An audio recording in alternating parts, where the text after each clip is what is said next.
opportunity compared to that business opportunity. We know that there is a general estimation, what she just said tonight, of like $15,000 worth of working work, meaning that we can work it over time. We can't even get an estimate if we don't own it. Right. How can you get some of the repairs or some of the nit grit of it if we don't own it? I'm not trying to overstep what happened here. I just want us to look at that as an individual situation and make a good steward decision considering what we've been through because of the uniqueness of this situation. It is a nonprofit organization that had to shut down. I know for a fact, if no one has said it, that when nonprofits shut down, they have to get rid of all of their assets. So this has to go somewhere regardless of whether we take it or not. I understand that it presents a bit of caution to not walk into a money suck. That is good stewardship for us to look at. But in addition to that, considering this building was operational before we ever even started looking at it up to the day it shut down. I know every building has problems, but honestly, as it was operating then, we could operate it right now just like it is. So it can't be completely dilapidated. This building itself has a whole section that isn't even functional. It was at the time. Yes. But it was in terrible condition. Truth. But it was functional. Truth. But we did not do anything with that building because we didn't have the resources. We are asking administration to provide a basic number. It was $15,000 is a very doable amount to keep it functioning, in addition to the fact that we know that we would have some immediate resources rolling in to kind of fund that $15,000 as we're going along. So honestly, I'm not really advocating either way. I'm just literally saying this is the facts that we've got going here. It is what it is. It's just an opportunity. If you want to take it, take it. If you don't, don't. Madam President. Yes, or sorry, yes, go ahead. So I want to touch on her unique opportunity. It is a unique opportunity, but was dangled in front of us tonight was a plan that no one's talking about. That's like walking into a contract and not having it signed by the people who said they're going to do stuff for you, which happened with this building. Right. So if you've got a plan, why can't it be shared? And there's $15,000 number being tossed around, which I don't think came from that table. I think this table said, what, is it 10,000? Is it 15,000? So that number just appeared tonight. There was 2 inspections. Do we know how much those cost us? And, okay, so there's no environmental issues. That's great. But we've already put money into the building. Right. We don't know what it cost, and we don't know what further inspections are going to be needed. But if we've already had 2 inspections, we do know something. Right. So, but do we know that? No, we don't. It's, again, conversation that was brought up at that table, but not sharing. So I think we need to know the whole plan before we can make a sound decision. I mean, to be honest, I was not even considering this building and what happened with the building that we're in currently when I was asking those questions. I was just asking because I think that that's a responsible thing for me to do to get more information. But I had Loree and then Mary Jo and then Mary Nichols. I know the funds are not ours, but before the building shut down, there was a levy bringing money in that was helping to run the senior center. So I'm not saying we're rolling in dough or anything, but if we're able to reopen it, we would be using funds from that levy for 100% that purpose, and then whatever purpose that we're going to be using it for. So I'm just thinking it would be a double fund, some city funds, and of course, if we reopen the center, we'd be able to use the senior levy funds for that purpose, like a dual fund. So that's just my opinion. Thank you. All right, Mary Jo. Well, on that dual fund note, so I guess I look at the money a little differently, and I say that what I have seen is that the city center struggled to survive on the levy money, which is part of the reason why the director that was there left. She left for a better opportunity for herself because she could not make enough money being the director. At least that was my understanding. So, and I also know that the service group that I belong to, we do a lot of the repairs there, and we financially support the materials, and our labor is all free. We pay for all that. What my point in doing all this is to say that the city center probably could not function on its own without city monies going into it. That's my whole point, which is why I would like to see that plan so we can kind of get a better estimate of how much city money it's going to take to make that functional.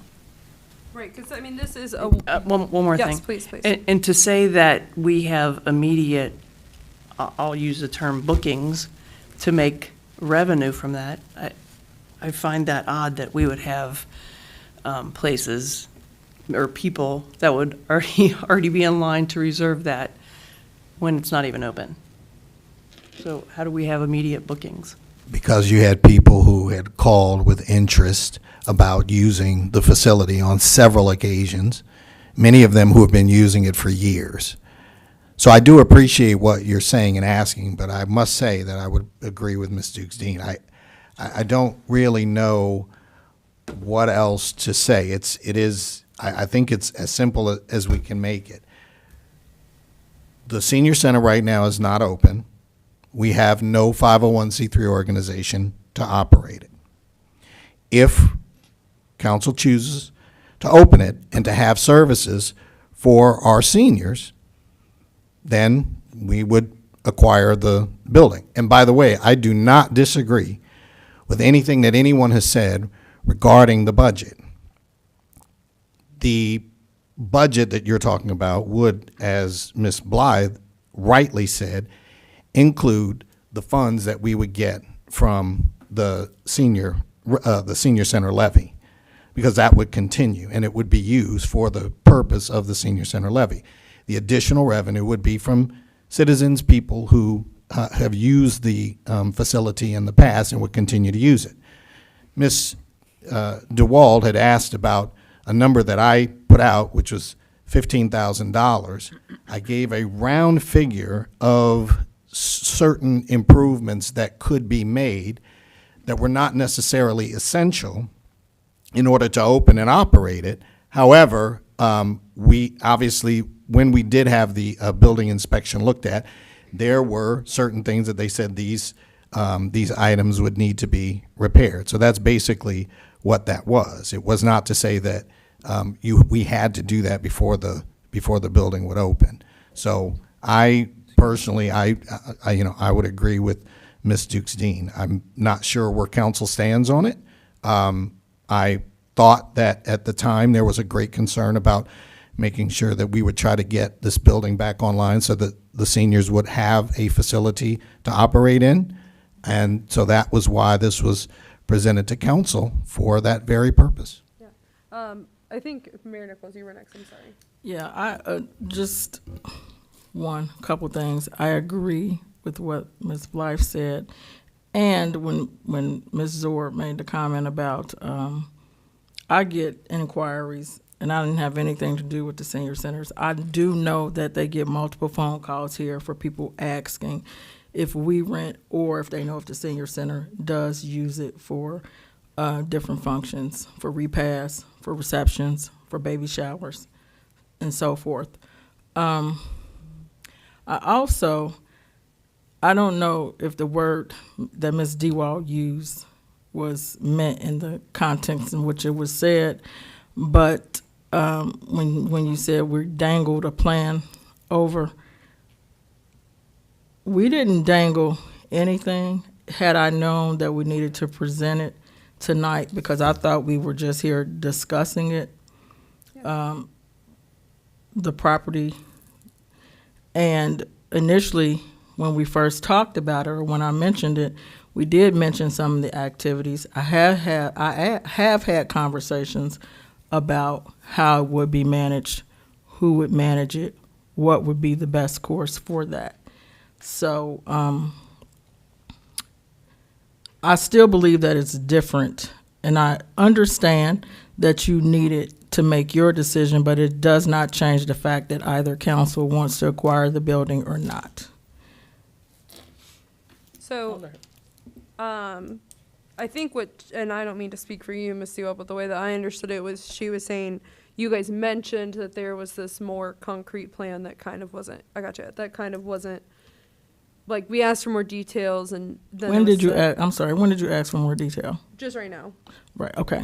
And that's what I was saying. talking prior to, so Right, because we weren't aware that there was this plan until. So this is what I'm saying, when you say we weren't aware, so you have to consider and think that we're just not like, oh, just get council to make the decision on the building Well, that's without what we doing were- any other thoughts or put anything else Right, into it. and I don't think we were. I think that's why we were asking what the plan was, assuming that you guys had already come up with one. I don't think anybody was trying to say like, "Ooh, administration wants to get us this building without a plan." We know that you guys have a plan and that you guys have ideas, and we want to know about that. So that Ms. way Anderson, I heard someone up there say they didn't know we had a plan.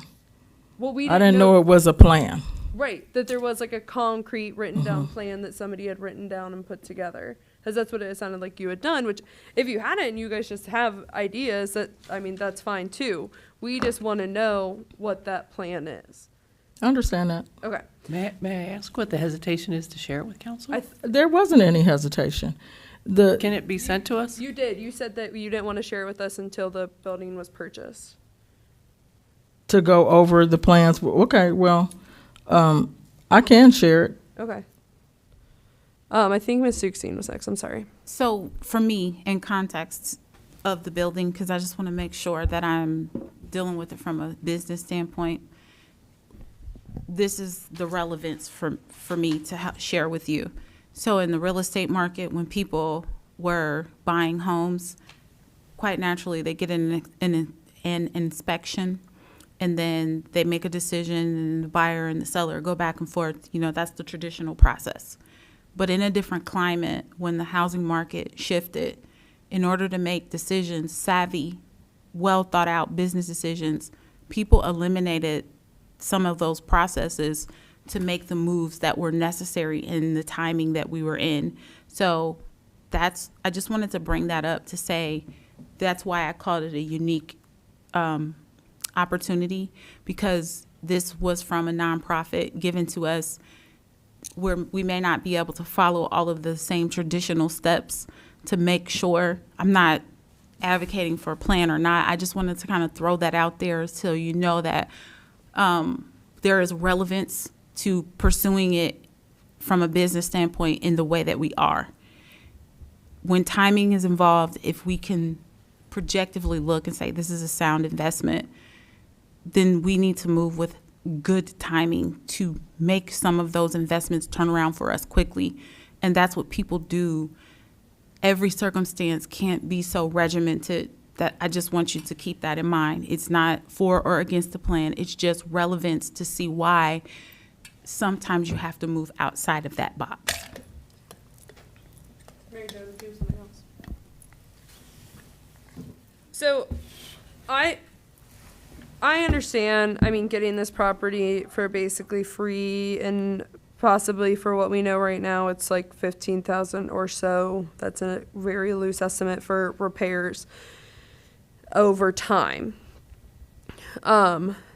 So let's say we get this and it ends up being way more in repair. Because, you're also talking, I don't mean to, you're talking to 3 people who are in the senior center relatively frequently. I was in there once a week for 20 years of my life. I know that senior center like the back of my hand. And I'm aware that, the floor and the AC system and the locks and the ceiling and I'm aware of, like, from my very naive point of view, what it looks like the repairs are. So for me, and I trust what he's saying, the $15,000 a loose estimate, if and we're going to have to go in and do more estimates. Let's say we do go in and we do more estimates and it comes out to be way too expensive. Is there a plan, or would the city be open to selling it then and using the money for something else? Because I don't want to get stuck and for us to say, oh, well, we had this plan, we need to do this plan. Like, if it is way too expensive, do you guys feel comfortable selling it and then using the profit for something for the seniors? I just don't want to get stuck. This is my other thing. Would that I'm be? comfortable with whatever council decides. Initially, I said from the beginning that I wanted to acquire the building Right. for the seniors. Right. If other opportunities came off of that, then great. But if council decides that they do not want the building for whatever reason, then Right, then that's, okay. And I think that's just we something. wouldn't be left with any, Right, if you don't take the building, they can do whatever they want to Right. with it. right. But I mean, if we do take the building, then if we go back, we do those inspections and it comes out to be, $2 million for these repairs. I mean, are we okay with selling the building then? Mr. Mosby, the estimates that you've gotten.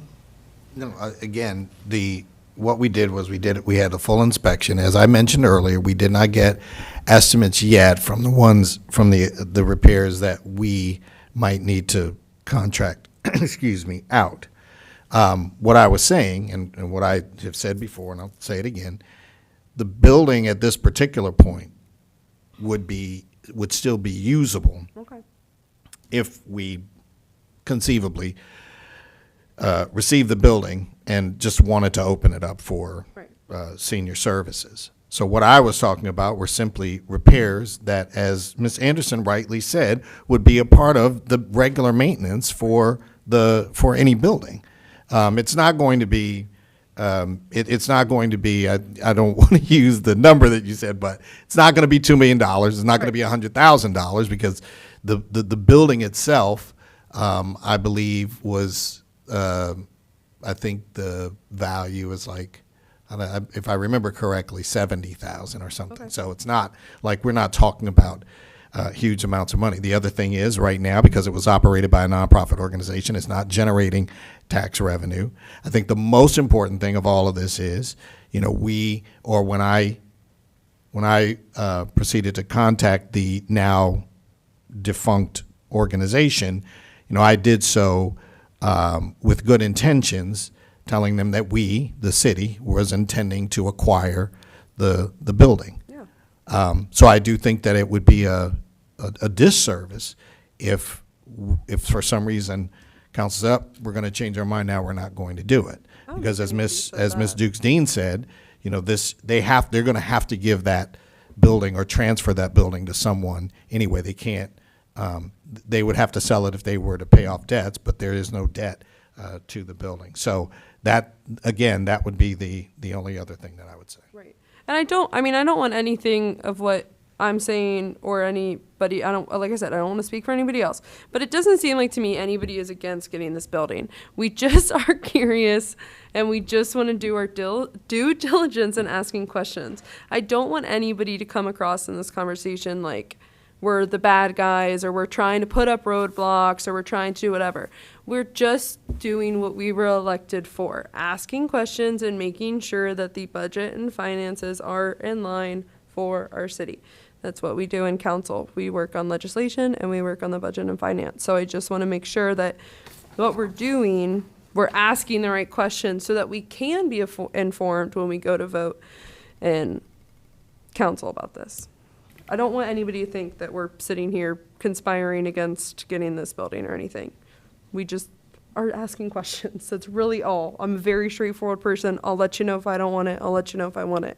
I want this building. I think it's a great idea. It's just the follow through. It's just to follow through. I just want to make sure that we're following through. Yes, Ms. Dukesine.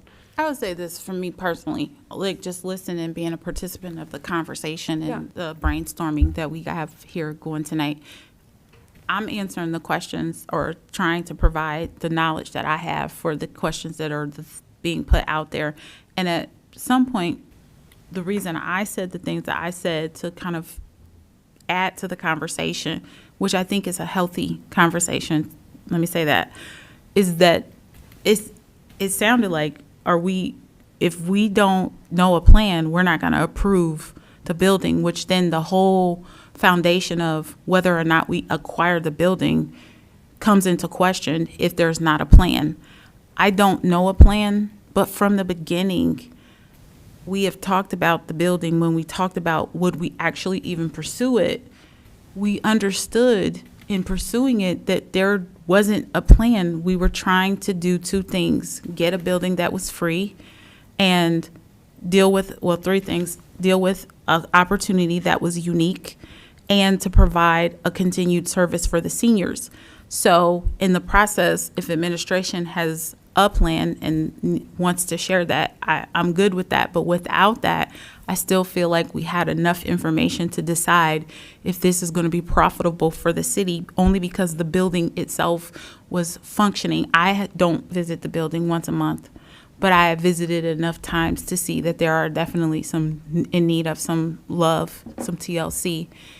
I'm appreciative of the organization that you and Ms. Dewald, Ms. Zorb and Ms. Dewald participate in to add aid to that. That will help the city tremendously if we do acquire this, if you would continue that.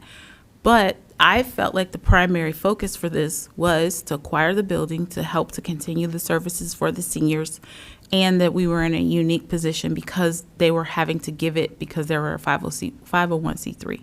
So when I heard, like, well, if the plan isn't given to, it felt like the communication. So those were the reasons I rebutted what I rebutted.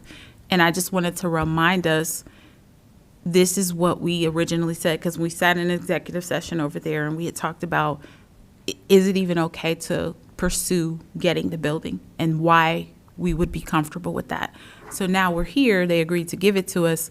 And it's like, okay, we have to have a solid plan. I'm not sure if that's what was meant to be communicated, but that's what I heard, so that's what I rebutted. And again, I don't feel like this conversation is unhealthy. I was just adding my 2 cents. Madam Chair. Yeah. So I would just like to touch on that for just a moment. And yes, our primary focus is to purchase this Yes. building. And again, with Ms. Anderson, I agree. I don't think anyone is here saying we're not going to purchase unless we know. I want to bring this back to the very beginning, and then we can be done with it. It was mentioned that the mayor has a plan, and when we asked for the plan, she didn't want to address the plan until we purchased the building. You know, that's just too many moving pieces. So she has a plan. She's addressed the issues that we've already talked about before. Recreation for our seniors, that's the most important. To get revenue, to lease it out for different festivities of any kind. And if that's her plan, then we already know it. So there's no big secret. Right. So, you know, I just say we're just spinning our wheels. All we're doing is blowing hot air through the room. So I say we give this thing a rest. We already know we want to purchase the building. So that, Ms. Anderson, if I could. Yeah, I just want to say, I mean, I completely agree with Mary Dewald. I mean, I'm ready to pass this on. If you have something else that you wanted to say.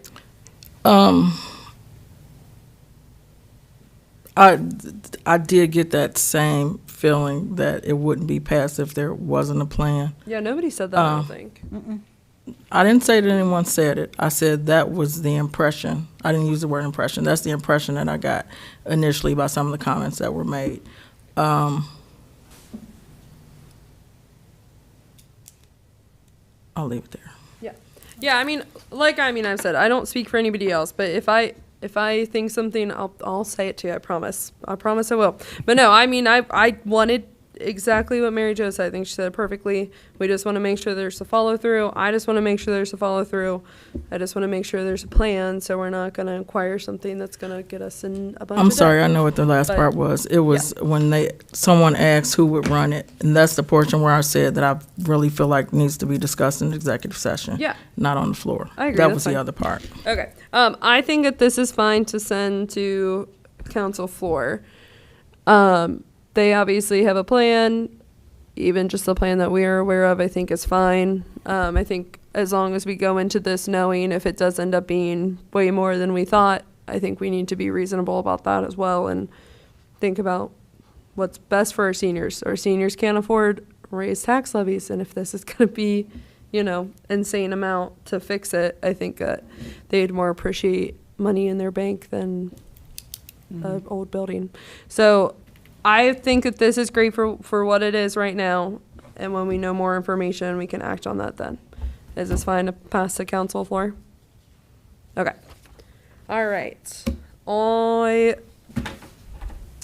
take care of that. Okay, thank you. All right. Next up. Okay, on to a hopefully less heated discussion. The student government coming. And I know that there was discussion, we had to pick out a couple dates for them to come and then also something for them to vote on. Am I correct in saying that? Okay. So I haven't, Better if you look at some of the old legislation from around that time. okay. I know it was in April. Can you talk into the microphone? Sorry. It may be better if you look at the legislation from when they used to come, and the ones that they passed that during that. I know it was in April. Okay. Any years? What year is this? Let's go back. I know they did one when I was on Oh, council. Miss O'Shea was here the last time, Either 16 or 17. or before Okay. that, yeah. So, because I Try know 14, 15. I know for a fact they were here then. I know you said something about them voting on like the city bird or something like that, right? I think they did the sunflower that year, Okay. I believe. I could be wrong. Well, and I kind of had an idea. I mean, there are. Do something with the pawpaw tree. We could.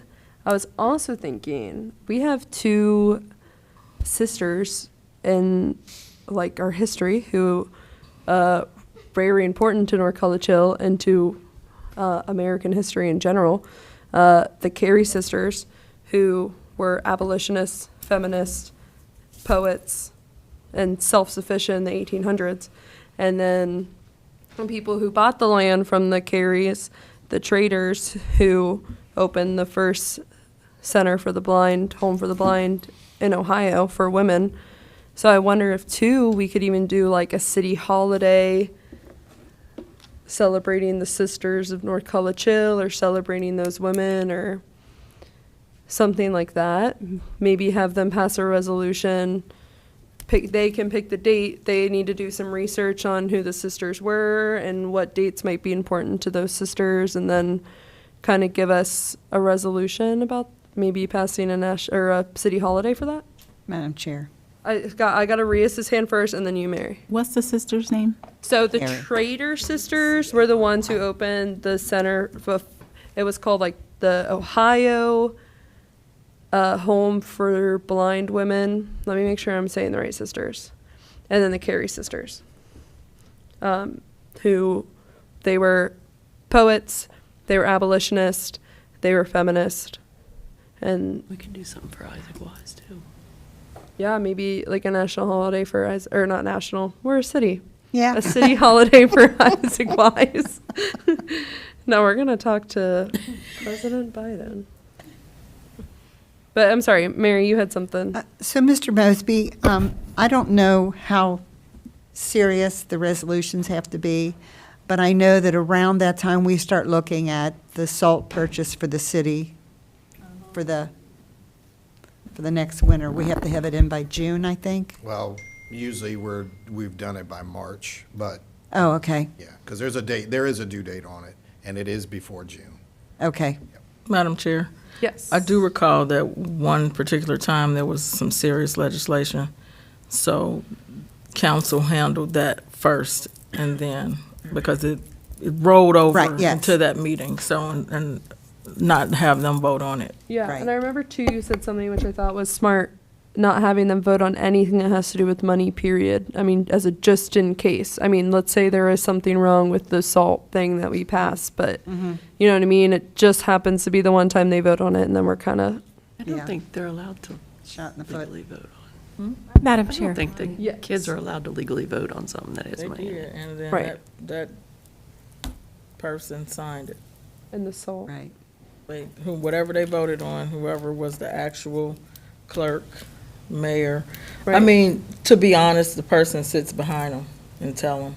Yes or no, right? And they Yeah, whisper, vote okay. yes. Because you sit right next to them. Right here. Okay. Yeah. Miss Clear, you had something? Yes, I'm not sure of the entire scope of what the student government affiliation program is. We're not either. Apprenticeship program, whatever we call it, I don't know. But I do know that the Recreation Commission in particular has wondered if it is a possibility to perhaps have a junior commissioner delegate from the school participate in some of our commission meetings.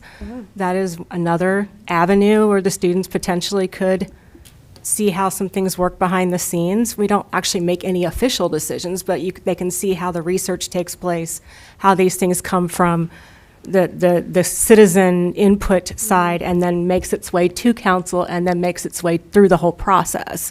So Recreation Commission, the Board of Zoning Commission could be one. And I didn't see anything preventing this in the charter. I was just looking at it on my phone. But I know, that there's commissions that are established by charter. We have a what is it, the one that was just Civil Service Commission. So if there's an avenue where they could perhaps serve as like junior commissioners just to observe these processes and see how they happen from that side, that might be another opportunity. We talked about that last year, and I had actually spoken with 2 youth that were seniors, and then another, I was looking for someone middle-aged, well, not middle, 20s. The middle-aged high schooler. Yeah, he was 20, like 24, and he was living here, but he moved. And so then the kids couldn't get themselves together, and then it was college. So you may want to reach out to them, maybe their student leadership team. We would definitely benefit from the perspective, especially with recreation, of the people who would actually be enjoying our services once we get them in place. So that would really be helpful. So we'll tell you to contact Angela Massara, or you can contact Dr. Mack. But Angela Massara, I believe, is over the student leadership team. She may have a student who may want to do it. Yeah, so I think that those are 2 different avenues we can go down. I love that idea, and I hope you guys fly with that. I think that sounds great. But for the council, for them coming to participate in a council meeting, are there any other ideas of legislation that they could vote on or be a part of? Some of that stuff is renewable, so, like annually. So that's why I'm saying you need to look at the legislation and say, oh, we haven't done this since 1853, so we probably need to do it again. Right. So, Well, and I'm also, seriously. because I'm also coming at it from the second grade standpoint, teacher standpoint, where I'm like, I want them to, be involved with writing something and researching something and putting in the work for it. But so maybe even do a couple things, maybe do some renewals and something like that. Yes, Ms. Arias. What does the age group go down to? Is it just high school? High school. Oh.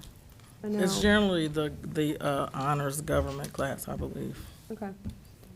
So we could do some renewals. We could do a new piece of legislation. What are you guys thinking? Do you guys care? Any opinions? No? All right. Well, I really like my idea, so I do too. So like Thank you. 2 or 3? thank you. I do too. Yeah. It was a good idea. Thank you. I like I didn't know you celebrating. needed a pat on the back, sorry. I always do. Kidding me? Have you met me? Yeah. All right. So we'll do ahead. I'll look into some renewals that we can do that do not involve finances, and then. So okay. So next question: Do I need to reach out to them? Do you want to tell them our ideas? What should we do? What are your ideas? So possibly renewing a couple pieces of Well, legislation, he knows all that, Mr. Spangler, Okay. because he's done it. and forever. then possibly like a city's North College Hill Sisters Day for like the Carey sisters and the Trader sisters. So you present the legislation to them. Okay. They just, what he's done in the past is brought them to view a meeting. So they would come watch the meeting. And so then, because they're not familiar with it. Right. Unless he'll pull it up and let them watch it that way. And so when they come, they'll be ready to fly. They'll have the legislation in front of them. All of them will receive the legislation. Now, it's up to you if you want to give it to them, like it's presented to you prior to, if you want to get it to them, so they'll know, they can read it, go over it. And then, so Right. everything else is handled here. They just show up. They just show up and vote on it. Okay. Yeah. So then I think a renewal makes more sense. If they're just showing up and voting on it. Like, they don't have any, like, Research. right, there's no, like, work Say- that goes into it on their standpoint. It's just them showing up and voting on it. Okay. Unless you say, Mr. Spangler, I would like for them to research a piece of legislation that they want to vote on. Right, But that means then you guys have to approve it. right. And it has to go, we don't, go to the law director and all of that. Right. Madam Chair. Want to make Okay. it fun for him. I think that would be really fun for him. It's think it would a too. full scope process. So he can probably pick it, but it has to be relative to the city, so. So, I mean, I think like putting a resolution together for a city holiday. I mean, I think all they have to do is pick a date and It would be the date that they come. the date for the holiday. You said holiday, I thought you said a city holiday for them. I'm sorry. Well, I mean, I guess I could. Well, I was thinking they could probably do some research into like what You guys date need is to come up important with to you guys North need to come up Colorado. with the date and to reestablish it, I guess by motion. I It don't could probably believe be we need- based on their, if they Right. do research about the Carey sisters, then a date that would be pertinent Conducive to that. them. Right, that's That's exactly important what to I the was thinking. Careys. Like they need to do research on the Carey sisters or on the Trader sisters, whoever they decide to make the holiday for, and then present to us why we should have a holiday for these sisters, and present You're to us. making it into a book report. Yeah, I mean. So it needs to, that's not the intent, the Right. intent. If they're gonna See, that's what I was research trying it. to get to. What is the yeah, intent of this? It's Okay. for them to learn government. Right. To Okay. learn how the functionings of government, how we, I mean, that is how the functions of government work. We come Well- up with ideas, we put them together, and then. But no, I understand. so the It's less deadline of should like be a- for them to have it, Right. should be a week or two before Right. they come. So it's more of But like we just how, need to tell them what date that they're coming. more of like how a meeting works, less of how the like functions. Okay, got it. Okay, yep. So I think that the renewal makes sense, and maybe we can look into a city holiday ourselves. Okay. A date. Yes, Ms. 16. I know I participated in this meeting dragging out, and I apologize about You're that. fine. No but worries about it. We're getting close to time, and I know Yes. that Chief Fells Yes. is on call, and he's he's working. and he Yeah, has I was planning on cutting it off. after Okay, this. I just No wanted worries. to remind them because I have them You're good. first on the agenda. I appreciate that. Sorry I know about we that. have, well, and a lot of these things I have on there every week, or I'm sorry, every month, just because, it just is there. 'Cause we never get to them. I mean, we'll get to it eventually. All right. So what? So do you need? Are you going to reach out to them and just say, hey, we're going to pick a piece of legislation that we're going to renew? Guys to say a date. A date. Okay. Do we want to do I mean, does it need to be before the new year? It's April. It needs to be before April. Do we want to say February meeting? Well, it's typically in saying. April. Oh, sorry. It needs to be In in April. Got it. Sorry. I thought you were saying before April. No, I'm sorry. So yeah, I mean, the first month of April sounds fine to me. First week. Thank you. I'll get there eventually, guys. The first week of April sounds fine to me. April 3rd. That okay with you guys? All right, Trying cool. to make sure they back from spring break. So I gotta If that one focus. isn't good, I'll give him 2. Yeah, I mean, April 17th is also fine. are. 3rd or the 17th. Yeah. I don't care, either one. They are. I think it's the 20th. It's the 20th. So I just have to find a piece of legislation before that. Okay. Okay. Well, you're gonna find several if you look at the. I'll find something. All right. All right. So that's taken care of. We'll find the piece of legislation and get it together. Okay. The senior property legislation is being passed to council. I'm so sorry we are cutting you short from your. I was just about to say that I'm going to defer my time. I do have printed versions of the report, which I know we sometimes do. We got 'em all to them. Or, I don't want No, to you're have good. this meeting last if I've already written it down, I probably don't need to go over it verbally. No, you're But- fine. Yeah, everybody got a copy But I of have, this. You're good. okay, so I did send Yes. Ms. Anderson an electronic version, if you would like that version. I did quickly look through the minutes from last time. I think everything that you had asked of me in last month's meeting is addressed in this update in some fashion or another. So, so if you have any questions, of course, feel free to reach out to me, but I believe everything is addressed in some fashion in this report. That's great. Thank you so much. But otherwise, I'd defer the rest of my time. Okay.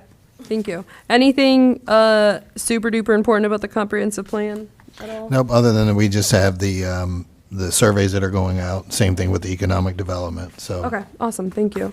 Money from the renters registration, we gotta swing back to that. Just want everybody to keep it in your mind. It's important. We don't have time for it right now. And then the firework legislation, I actually just sent an email about that yesterday, so hopefully we'll get that figured out. We'll see. Any old or new business? You skipped me. I did, I skipped you. Anything super important about the trees? Yes, we have to update, we have to renew our membership. Okay. So we're working towards all that documentation to do that. And that's why I've reached out to the finance director to get a couple line items from there. And we also tossed around the idea of decorating pine cones to go on I heard about that. the Christmas tree. Mayor Nichols, would you be in favor of that or against that? As long as it looks nice, you know. I put balloons on my tree, so. You put what on your Oh, tree? we're going more natural, so we were thinking about doing pine cones and then decorate them with like peanut butter and bird seed for the animals. Oh. Oh, I'm not a nature person, so. I was like, wow. What a nice ending to a heated meeting. Hopefully don't get electrocuted. I'm gonna- Miss Dixine. Is that, we get to do that, or? If you want, We're gonna yes. sit here at the next Heck council yeah. meeting making. I haven't done that since I was a Girl Scout. I'm Unless on. I'm in. you have peanut allergies, then yes. How are you gonna get up there? I believe our next meeting, we might have There's a to very ask. nice man coming. I know a guy with a ladder and a guy Just that bought has a people really that nice climb fancy ladders. one. Clock behind you since you have a ladder. Yeah. We've been talking about that for a Or minute. will they have Yeah. color to them? I'm sorry? Will they have color to it? Like red little bows or something? Well, if that's We what, haven't gotten all the way through the design, but sure. Okay. We're trying to go somebody like we wanted to go more biodegradable, so I'm not so sure about that, but we'll figure it out. Different color seeds or something. Yeah. Yeah. As long as it looks nice. I don't know. cranberries are All red. right. Is this after or before the lighting? After.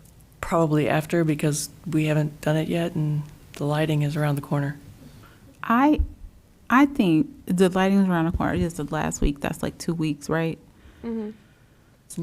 Yes. Because you could drop a bunch of pine cones off at some of the classes, let them decorate it. We can collect them back up and then put them up. Or maybe the kids, that an incentive to get them to come out. Hey, I got to take my pine cone to the tree lighting service. You give them And then get 'em community out. service hours, they'll show up. Yeah, I'm sure the teachers would love to have extra craft. I mean, And peanut butter in their classroom. yeah. No, probably not the peanut butter because of the food allergies, but you know, something like you put like corn on them, that like the dried corn or whatever, sunflower seeds for Or the they could birds. do the popcorn Yeah. garland. Just hang a corn on the cob on the tree. There you go. I think that's. But if we drop the materials off and, you know, just say, hey, whatever teachers want to pick up this project, and then those kids can bring it out to the tree lighting, that'll be an incentive to get that community engagement. So, 2 cents. Man, that's a good idea. So yes, I did have something. Yeah, sorry I skipped you. Madam I'm sorry. Chair. Yes. I just have one quick question. Has administration contacted the new management at Perkins about the tree lighting? Oh, good point. Okay. Okay, awesome. Yeah, I think they said. All right. Let me make sure I didn't skip anything else. Okay, any old business or new business that you would like to add for the next agenda? It might not get covered, but it'll be on the agenda. Start from the bottom this time. We stuck to the I threw it. Nothing? All right. Well, I only went a minute over, so we will adjourn at 7:31. What time would you like to start up your next meeting? Let's do 7:35. If you guys can run the bathroom, get a drink, Yep. whatever. We'll come right back. All right. Thank you. It started going so fast, I couldn't keep up. I'm still trying to remember. That tree gonna be full of squirrels and everything. It really is. I was gonna say, that tree is gonna be full. Yeah.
opening up our Budget and Finance Committee agenda. And it is 7:37, and our first on the agenda is Chief Fells with Fire. All right. Can you hear me? Am I good audio? Okay. All right. Well, thank you for your time this evening. I'll try to keep it short and sweet. What you have in front of you is my proposed budget for 2023. A lot of you are familiar with the spreadsheet that I put out after the Fire Task Force kind of suspended its findings and all that and presented those to council. That's on the third page. This, what you see, is basically still a reflection of that. My budget is more or less a push for the next 4 years of the 5, based on the findings of the Fire Task Force. It really doesn't change much. The goal being to make the fire levy money that's projected to come in last that 5 years, with some rollovers of capital each subsequent year, funding us to the end, and the potential to go even beyond the 5-year term without asking for any additional money. So that's kind of the overreaching goal, whatever. And what you see here in front of you is a reflection of that. I'll kind of go down the different categories and kind of give you an explanation of why there's a little bit of an increase, decrease, or change. The 2023 request for part-time salaries, there's an increase there. There's a 4% raise expected January 1 per the collective bargaining agreements. That's for part-time and full-time. The next category is wages. I'm sorry, code enforcement is wages. The fire department just took over code enforcement for 2022, and we're doing it again in 2023. It's no longer contracted services. It's actually, he's an employee of the city now. So I just requested a new line item to reflect wages there, and that's his salary and benefits reflected in that line item. The only other big change in that, and you can see there's some reductions in the supplies and materials. The supplies and materials, $6,500 to $7,500 I'm asking for is just the licensing fee for the GovPilot software that code enforcement now uses and will be featured on the city website in the very near future. It's there now, but hopefully with the new remodel of the website, it'll be more apparent. Capital equipment, the $4,900 is actually $4,850. That's the payment on the leaf. So there's a reduction there. We don't need the $1,500. And then the big thing is the nuisance abatement line item. That's being talked about now in the Code Enforcement Task Force. That is to mitigate not only grass, but any demolition projects, big things that we need to, falling down garages, porches, those kind of things that we're not getting compliance on, so we can take action on those things. Yes? Can I back you up a second? What did you say the equipment, the capital equipment is? That is the payment on the leaf. It comes to like Leaf. $4,850. It's I thought you said lease. Sorry. It's the lease payment. It's a lease on a leaf. On a leaf, yes. It's a lease on a leaf. I was really lost. So, yeah, the $40,000 there, the next one, the nuisance abatement, is a new thing. And that's kind of what we were thinking coming out of the task force, but obviously it had to get on your agenda to be funded for next year.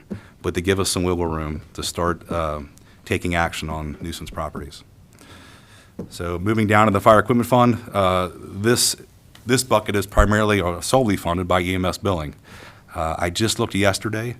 We're projected to bring in roughly $331,000 gross. We have to pay 6.5% of that back to our third-party biller. So my number there of $292,600, the total for request for that fund, is relatively conservative. But yeah, this is, like I said, just the small increases here just for the cost of doing business. You guys all know that everything costs more, a lot more. And there's some increases in there, but for the most part, it's pretty much in line with what was proposed by the Fire Task Force. The Fire Levy Fund is exactly that. It's all funded by the Fire Levy. There again, wages increase there. That's typically where the full-time wages come from. We're expecting a 4% increase next year. I did not break out overtime and things like that were in previous line items. It's very hard, and I don't know if you guys are familiar with Paycor. When you assess salaries, it just takes it out of one line item. It is a mountain of problem to go in there and break it all out, part-time, full-time, overtime. That is a very easy report to print off in Paycor. It takes about 3 minutes. You can know exactly how much part-time make, full-time, all the overtime, any other incentives you ever want to know about in a 3-minute report. So I'd ask basically to maybe quit part and parcel in that and just put it in buckets of money to pay salaries. And if you want those details, I have them available for you at any point in time to that level of detail. I'm sorry, Chief Fells, can you, I want to make sure I understood what you said. Yep. So it's difficult It's difficult to put break. the different hours into Paycor, but it's easy to get them out? No. Is It's that- difficult to sorry. do it. When you set up Paycor, you're setting up your payroll to draw out of one line item on the back end. When you process payroll, it's pulling out of one bucket, whether it's 101, 102, 521, 200. You cannot set up so it's pulling out of, this incentive is pulling out of this one's pulling out of this one. You'd have to go through and break it out individually, and it would take you an entire day of messing around to reflect it in FinQ or whatever in a report that you could see. It's very easy to pull that out of Paycor because it's put in there as payroll records. It's a standard report that's there. Just, you know exactly what the breakdown of everybody's incentive is, the dollar amount, the hours per year, all that. I have to do that for the pension reporting. Okay, so let me try to say it again in words that I understand. Okay. Sorry. So you submit Billy Bob for 10 hours regular pay and 5 hours overtime. Mm-hmm. When you submit that into Paycor, it all comes out of the same bucket in Paycor. You can't tell it to pull it out of regular hours and out of the overtime hours. Correct. But Not without a yet- bunch of work. But yet, if we would ask you for that report, you could pull that out Yes. because, Yes. okay, Yep. thank you. So, other than that, things tied to that is primarily salaries. All those other things are just percentage based off of that. We have to pay 24% for pensions for full-timers. That's all, you know, those are all reflected there. So, and then some of that is, there's some wiggle room. I don't know as far as workers' compensation, that kind of goes up and down year to year based on a number of occurrences, things like that over our performance period. I'm assuming we didn't have any big, I don't know of any big injuries, any big claims that would affect that. So other than that, that is the fire department budget. It's pretty cut and dry. Like I said, it was set in kind of stone when we did the fire task force. And for us to get to the 5-year and be solvent and in the black, it kind of has to be what it is. Other than that, the next page is kind of a breakdown of how the budget's kind of put together. There's also, I guess we finally have some numbers kind of the 20 audit, 2021 audit. So we have a good idea what the rollovers were in those fund balances. What's reflected here in the lower little piegram there is what I believe is true and honest, and you can take to the bank as far as carryover coming out of 21 into 22. We'll expect a little bit of carryover this year. We've done really well as far as EMS billing goes, always brought in more than I projected or asked for to use. So we've been kind of building up a surplus there, which will help us because I wasn't planning on asking for an ambulance anytime soon, but as you all know, we placed an order for the fire truck in the spring. I still don't have a date on when it's even going to start being built. And when it starts to be built, we're still a year out. So the same thing's happening with ambulances. So my guess is probably next year I will start laying out some kind of specification and cost for you guys for the idea of being we get it by the end of '24.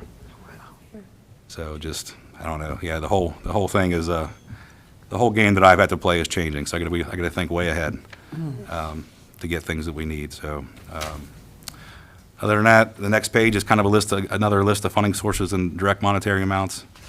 Those carryovers again. And then the last page is that fire task force budget. For those of you who haven't seen this before, there's a lot going on here, but I want to draw your attention. If you look down at the bottom where it says total expenses balance, and that's a gray bar where it says 5-year levy, that's kind of the important piece. That's where we're kind of solving, that's where we have to get to.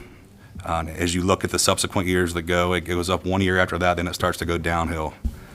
Hopefully, at the end of those 5 years, we do a renewal, property values are up, the new reassessment comes back in, and we don't have to ask for anything but a renewal, and we can keep going on another 5-6 years. That's the goal. To do that, we have to have capital in the bank to do the grants, the employee payouts as we get people with more tenure on. They're going to move on. We have vacation payouts, all that kind of stuff we have to worry about. So we have to carry surpluses to account for all that stuff. Do you guys have any questions for me? Anybody? I see, sorry, I just don't, this says reimbursement from street fund for hydrant repairs, and it's blank all across. Do we not need hydrant repairs, or are we doing that another way? No, that was something when we laid out the task force. We spend roughly $12,000 a year in maintaining fire hydrants. It was kind of one of those things, well, Public Works used to cover it out of their budget, and we kind of assumed it along the way. I'd thrown that in there as a way to recoup like $12,000 from something else if it was possible, but I realized the street levy's pretty tapped. We got our levy passed. I think this year we might be even coming in probably $8,000 in repairs if we can keep people from drinking and driving along Goodman and Hamilton, knocking off the same hydrants over and over again. But I also became aware that if we're able to get the drivers, I didn't realize this, that is city infrastructure property. So if I'm able to get the driver's license information on it that actually hit the hydrant, we can charge their insurance for those bills. So I've tried to start doing that. The problem is a lot of them hit those things and they take off. Right. And Or so they're I thought, oh, I'm licensed. gonna recoup all this money, but we get like 1 out of 10. Right. And so, they're up to $2,000 a piece. The one on Goodman, golly, we probably spent $8,000 on that one last year. The one that kind of was feeding the water to the park renovations, it gets knocked over all the time. And so, yeah, Is it worth putting a camera there? it might be. We're trying to do the concrete bollards, they're called, those big concrete poles on either That's what side. I was thinking. Is what we're trying to do. The boundary. So I know I've been getting in touch with Bree. We have those, we just gotta wait till the hydrant goes in so we can make sure you have enough room for the Okay. hydrant range, so we don't put it too close. And then Gotcha. So So it's knocked up right now. Yeah, it's You knocked guys off really sitting have on this there. thought out. I'm glad. Yeah, it's 4 or 5 times a year. It is nuts, that particular Jeez. hydrant, but, so yeah, so there might be some reductions there. So the budget I gave you, I am more than happy with. We have all our needs covered there. We're also gonna do phase 2 of the firehouse construction. That's factored into the capital expenses. The first payment on the fire truck we have due, I believe, in September. Whether we have the fire truck or not, we have to pay that. We probably will not. But outside of that, I mean, honestly, the 12 mil levy's been a blessing. We're doing great. We got 7 people on a full-time list. We're looking to hire 2, if not 3. So yeah, all is well in my world. So I'm going to turn that on. That being said, thank you all who supported the fire levy, and I'll turn it over to the next speaker. This is great. Well, actually, we're gonna put a pause on the speakers and we're gonna do, we need to go into executive session. So thank you very much. I would like to make a motion that we enter into executive session to consider the employment or compensation of a public employee. I'll second. 2 public employees. Second, my 2 public, okay, Yes. all right. I'm sorry, you guys, we're gonna have to ask you to, oh, we're gonna With go in the- there? Okay, with that's the fine. vote. Well, yeah, you can move. Whoa, we have to vote. We have to vote. Oh, that's right, sorry. Go ahead, you call it. Just take the roll. Go ahead. Ms. Dewald? Do we have to go Somebody around, or second you it? just wanna raise a hand? Just do all in favor, say aye. All in favor, say aye. Aye. Opposed? Opposed? Going once? I didn't hear you say anything. Opposed, going twice? Opposed, going 3 times? No opposed. Okay, sorry. Motion passed. Motion passed. There you go. Thank you very much. Very official. Y'all stand here, we're doing it. I haven't done that one yet. Ma'am, you have to stay out here. Sorry. Her daughter.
choose your end with the police.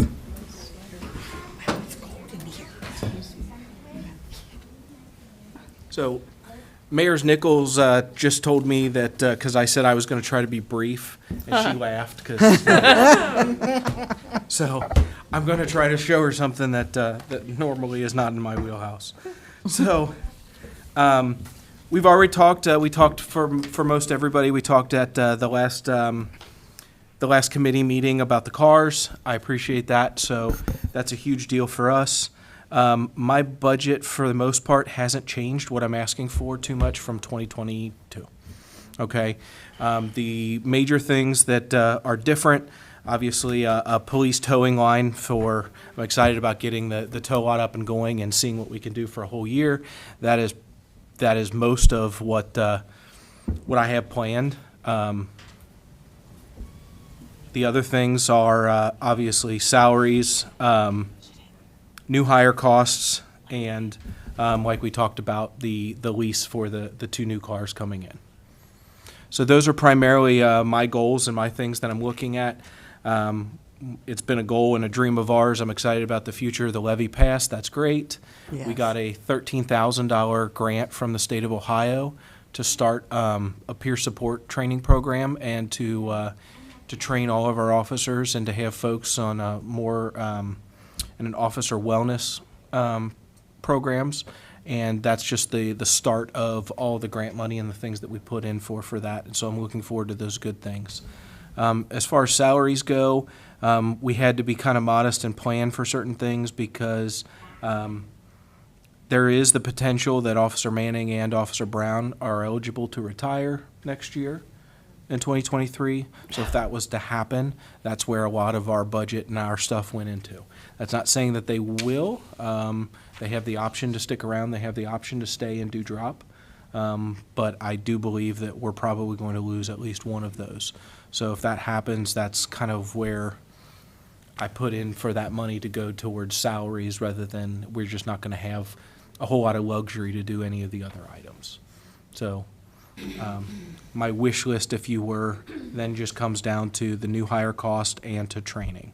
The big thing that's different in the new hire cost, we are still down 3 full-time officers from an authorized strength of 17. So even though we swore in 3 officers and they've been here, sporadic times, we're still down 3. And as I just said, we have the potential of losing 2 more next year, so that is a big deal for us. We are constantly playing catch up, trying to find officers. As I said last time, trying to not be too crass. Right now, the things I need the most of, you have your needs versus your wants.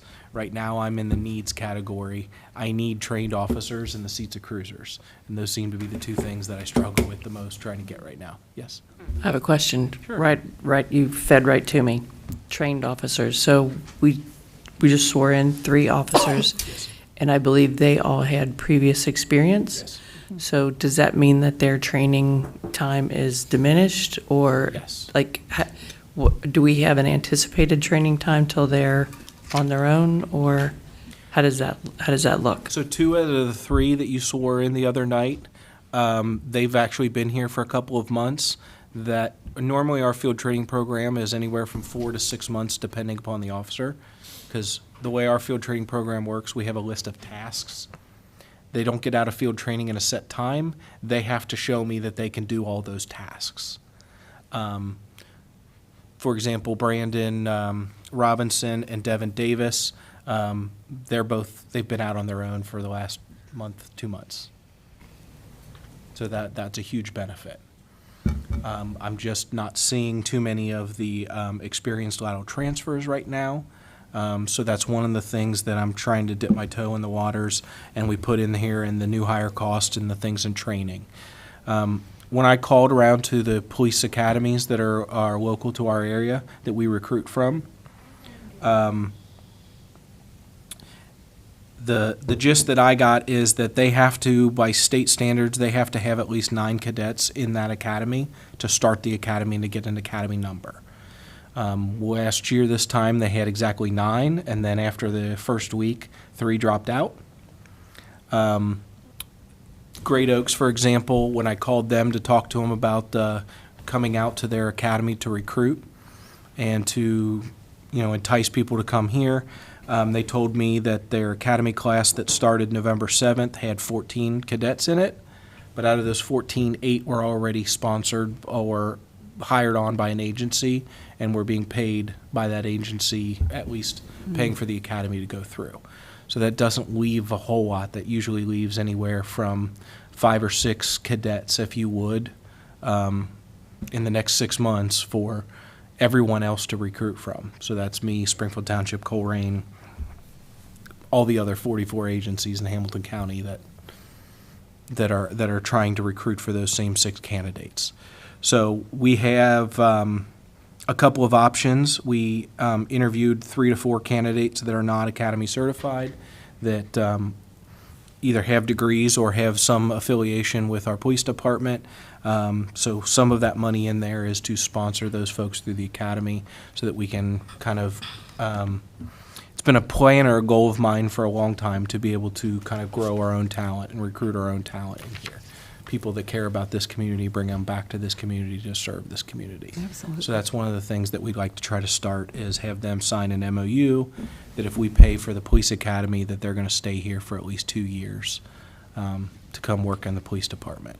And it's just something that we're trying to do from a recruiting standpoint to fill our numbers when right now just the sheer numbers and things out there and trying to get qualified candidates is very difficult in law enforcement. Chief, Yes. is that 2-year, is that a typical agreement that's made with other cities that when they sponsor a cadet, Yes. a 2-year? When I talk to the law director and I talk to other agencies that are sponsoring folks, I ask those specific questions of how they're doing their MOU, do they have civil service, right? And then on top of that, what's the longest time frame the MOU is? And the longest one I got was 2 years, so hence the 2 years. Yeah, I'd like to see him stay longer, but I guess we can't. So, thank you. Chief, I have one more question for you. Sure. Because we don't have numbers in front of us, can you tell me what the delta is between your existing budget and your request for budget? Yeah, so last year, just the general fund was $1,940,000. And this year, the proposal is $1,974,000. Can you repeat those? I'm sorry. Sure. Last year was $1,940,000. And this year, it's roughly $1,974,000. Okay, not much of a difference. Is most of that difference, you said, just in the hiring and the cruisers, probably in inflation costs and stuff like that? That and last year we didn't, we're going through that now. I put in $25,000 for the police towing for the impound lot. Okay. That obviously wasn't here last year. That's part of that. Now, what I do anticipate is sometime throughout the year, that money is going to come back through. We don't know. We have to get that program up and started, but I need that startup capital. I know that's something that's going through council right now, but I think that $25,000 is definitely a big difference from last year's that I think that we needed to highlight. So, I guess this is a question for Mr. Mosby or for Kirsten. Can our budget support that increase? Yes. Okay, thank you. So, sorry, another question. So, is that money, is there money coming, because that's, I'm guessing, coming out of the general fund, right? So then would the money from another pot in the general fund be lessened to go here? No, there was money that was, part of this money is money that we received from the past 2 years through the Recovery Act funds.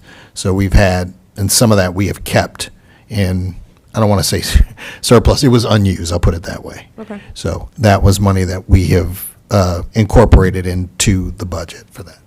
Okay. Thank you. Excuse me.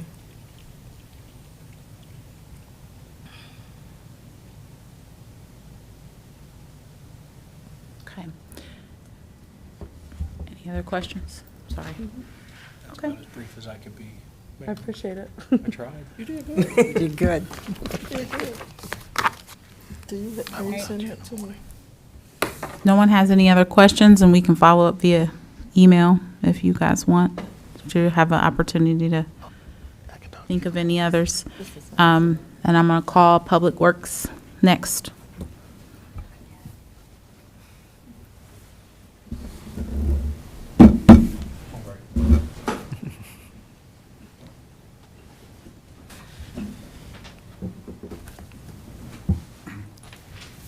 Good evening. Our budgets are pretty much the same since we're running off the gas tax and the road levy.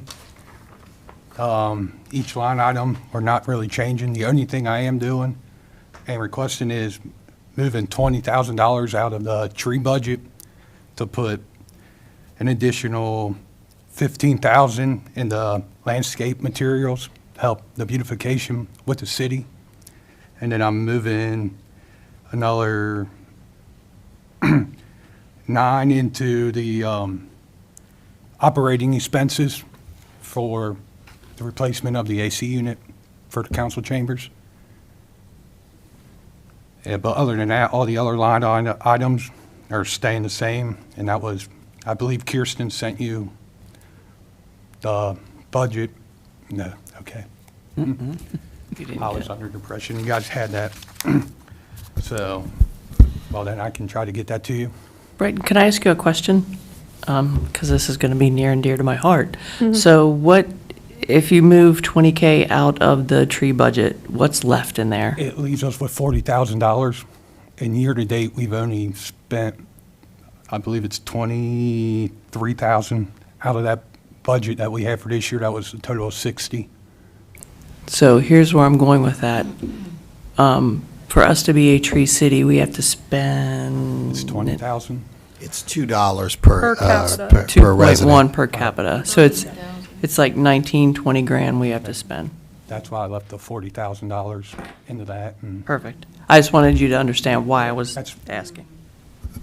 So sorry, I'm just getting this for the minutes. So you propose to move, you said 20,000? yes, Okay. And you said you'd move 15 to beautification and then 5 or it to was, it's, yeah, 5 to, air conditioning? yeah, towards the Perfect. air conditioning and trying to find where the other 5 went.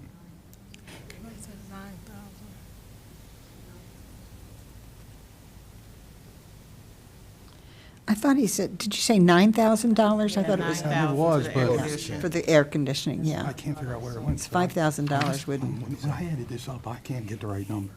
Which one are you talking about? So we have the 5,200 equipment. Which one are you talking about? These two right here. I had 10 there, and it went to 15. Okay. 17. Okay, I'm just asking, so that was 15 there, and then use that additional. Oh, it's 5, okay. So yeah, it was 15 towards the landscape materials and then 5 towards the operating expenses for the AC. Thank you. Sorry about that. No, you're okay. And I have a question also regarding the beautification. I know at one time, Public Works had a truck that had a big water tank on the back that they would water. Do they still have that? We have the water tank, but we don't have a dedicated truck that the water tank can sit in all summer. Oh, But there's other options. We can look at getting a smaller tank that would be sufficient enough. That's easier to get in and out of our little dump truck, so we could still use it on days we're not watering.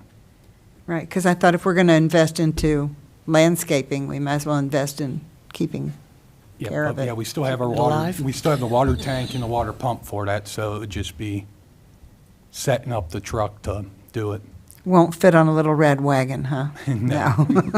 All right, thanks. And then we did just hire a guy full-time. He started today. Oh, So that gets us back to 3 full-time out in the field. Excellent. And then they're starting on the reconstruction process on Joseph and Dodgem next Wednesday. I'm sorry, can you repeat that? The reconstruction project for Joseph Avenue and Dodgem Court, Thank you. there will be starting Wednesday, the 23rd. And I'm going to back you up a little bit. So the air conditioner for this building is only $5,000? No, it's $9,900. Okay.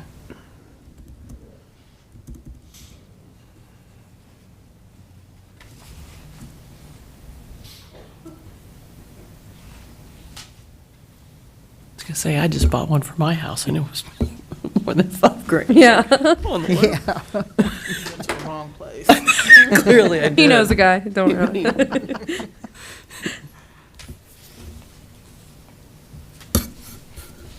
And that's pretty much it. If anybody has questions or... No, I think that was appreciate it. pretty thorough. Thank you. You did great, I'm thank you. sorry, what's your name? Braden, Braden? Okay, I'm Mashallah. nice to meet you. Brayden, what's your last name? I'm really embarrassed that I don't know that, I'm sorry. Reuter. Reuter. Reuter. I did know that. All righty. We can move to recreation. Thank you, Mr. Reuter. Braden. How do you spell Dodgen Court? I think it's DODGEON. G-O-D-G-E-M? EON. E-O-M. Okay, And that's a guess. I'll Google it. I think it's Dodgium. Sounds good. I didn't even spell it way on my paper, but I think that's it. The G. 99. Thank you. This is for everybody's laughs, right? When they look and see what I put in this report here. She's gonna give us this. Oh, I forgot to Person. She actually did send me the budget. We're gonna need another special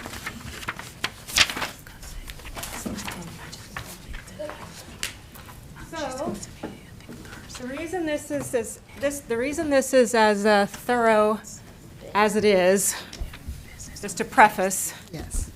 is Okay. I was utterly unable to reference previous year's numbers in order to come up with any kind of functional budget forecast for next year. So, and it's not that I didn't have access to the data, there just isn't any budget to go off of from a functional standpoint for previous years for recreation. So I understand that there are constraints that we have to work with.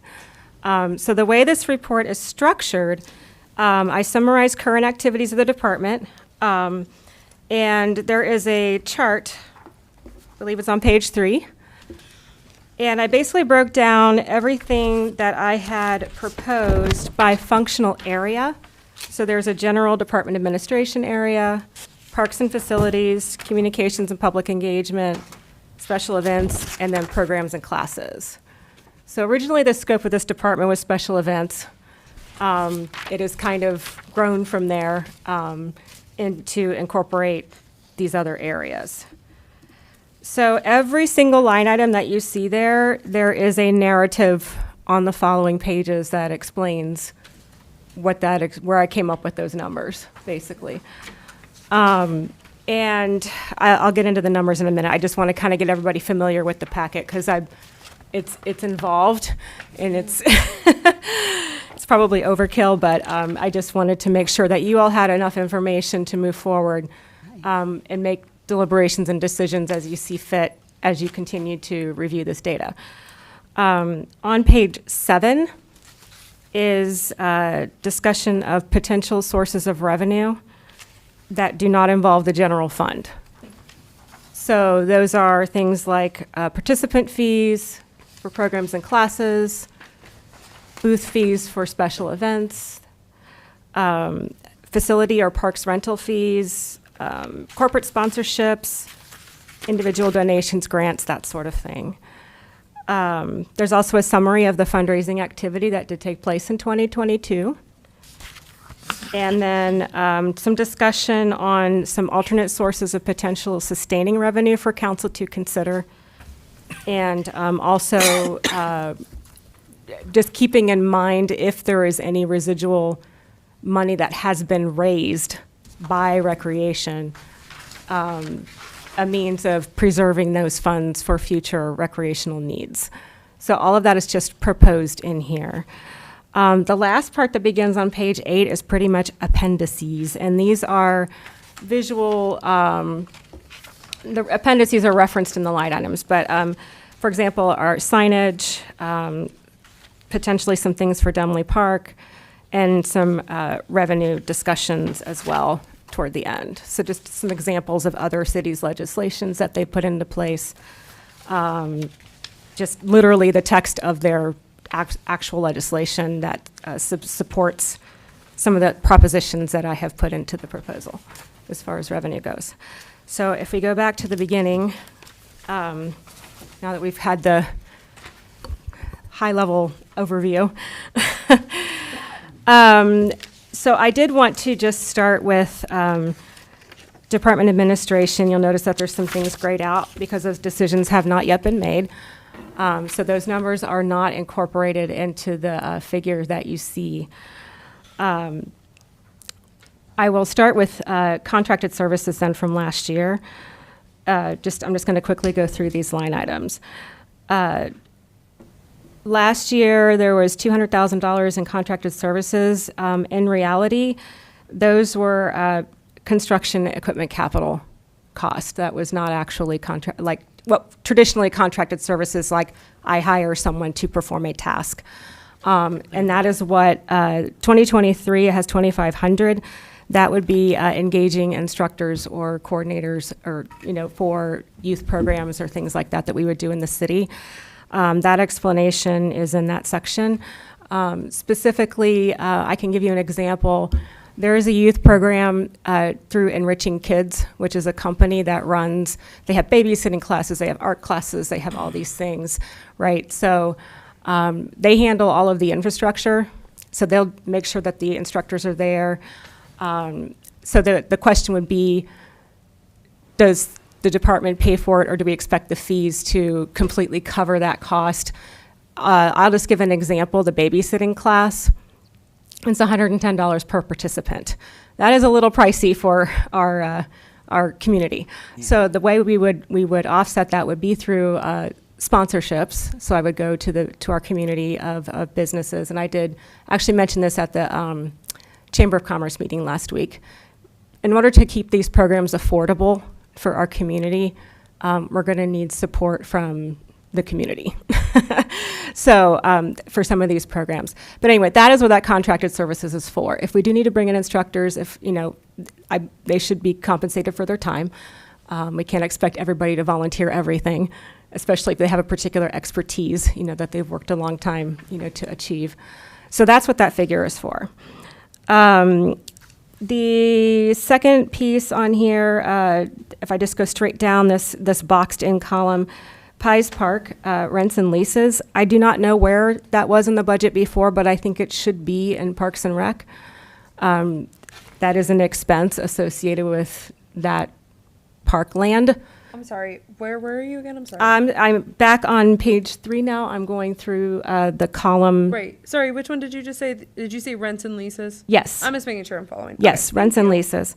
That is a flat number. That's the same number we've been paying for years. It's now just going to be in this bucket instead of a different bucket. Right, okay. Okay. Training and education, that's for me. First aid, AED, these things that I think I should have, being that I'm going to be out in the community with events and things like that. I think I need that training. So the next one is a little bit of a sticker shot. Equipment repair and maintenance, that's $15,000 in there. And I'm going to actually go to that section. That is on page 4. Preventive maintenance and repair of playground equipment, benches, picnic tables, fencing, signage, etc. We do not depreciate because we operate off a cash basis for our accounting. However, if you don't depreciate, typically what you do is budget around 1 to 3% of the asset cost for maintenance for that asset, those assets combined. So that's where that figure kind of comes from. I'm assuming just based off of what I know we spent just to put in the playground equipment in one park. You know, imagine, you know, just, we have 6 parks, you know, including Wise. You know, there's going to, I mean, it was just renovated, but there's going to be some upkeep that's necessary, you know, for those things. So that's where that figure came from. Next on that list is insurance. If we go back to page 3, that is an actual figure from our insurance agent. I asked them if we are to run youth programs in a facility that is not owned by the city, which as of right now, or as of the time I was doing this report, was our option. If I'm going to do programs like this, it's either in this room, which has not yet been approved, or it's going to be somewhere else. If it's somewhere else, we have to purchase additional insurance to host those programs elsewhere. That's where that figure comes from. Is that for the year? That is per facility per year, I believe.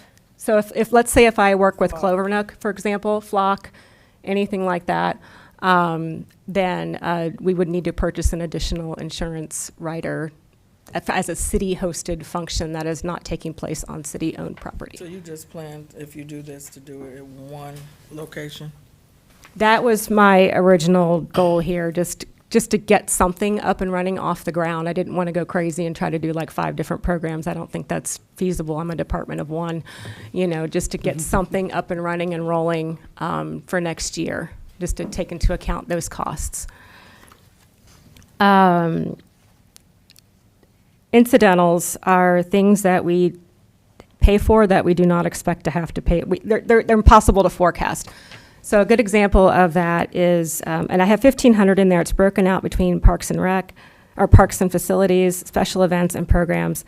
For the Fall Festival, we actually ran out of carnival prizes about 3 hours in, which would not be super fun if you're a little kiddo and your mom says, we can go at 3 o'clock after I get off work, and all the prizes are gone. So my amazing husband ran to Dollar Tree and other places and acquired prizes so that we would have something to give the kiddos. Again, that is not something that was a pre-planned expense. For my P&R or P&L for that particular event, I did capture it there just for planning purposes for next time. But that, from a budgetary perspective, would be an unplanned expense, if that makes sense. And the reason for Parks and Facilities is high is because you get things like dead bushes that need to be replaced or things like that we're not exactly expecting to have to pay for. They mentioned fire hydrants getting run over, you know, things like that need to, in the moment, yes, we might get reimbursed for it at some point through our insurance or something, but right then and there, they have to get replaced or paid for or fixed or remediated or something, and that's what that figure is for. Moving down, supplies and materials, that's a hefty number there. I'm going to start with the special events and programs. If you notice that 10,500 of that figure is special events and programs. That is similar to what was actually spent this year. If you look at the blue column, 2022 year to date, and add those numbers up, it's in the same ballpark of that figure. So that's where that came from. For Parks and Facilities, that is to mulch all the playgrounds to a depth of 12 inches, which is, I believe, the minimum required mulch for a playground area. The wooden borders around some of the playground areas need to be remediated.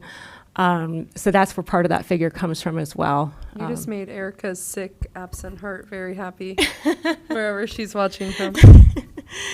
So that's part of it. But most of this, I believe, some of it is going to be a recurring expense and some of it's going to be one time, just to kind of get us up to par for what those kinds of things need to be. And again, that's detailed line item in the report.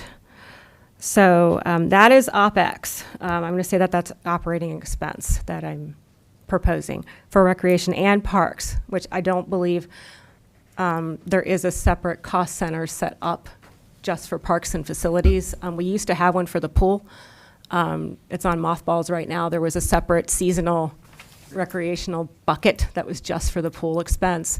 As of right now, we don't really have anything that is a specific cost center for our parks, our landmarks, our historic spaces like the cemetery, things like that that do require annual upkeep.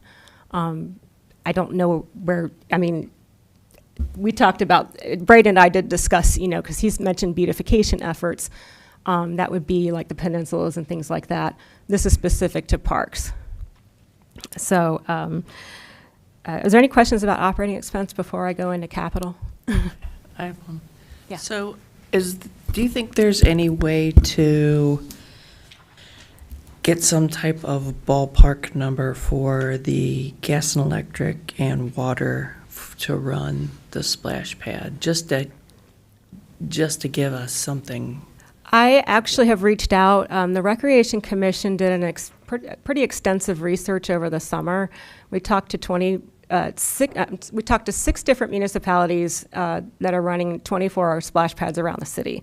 Did not delve into utilities costs. We were mostly looking at how are they operating, do they have a restroom, that kind of thing.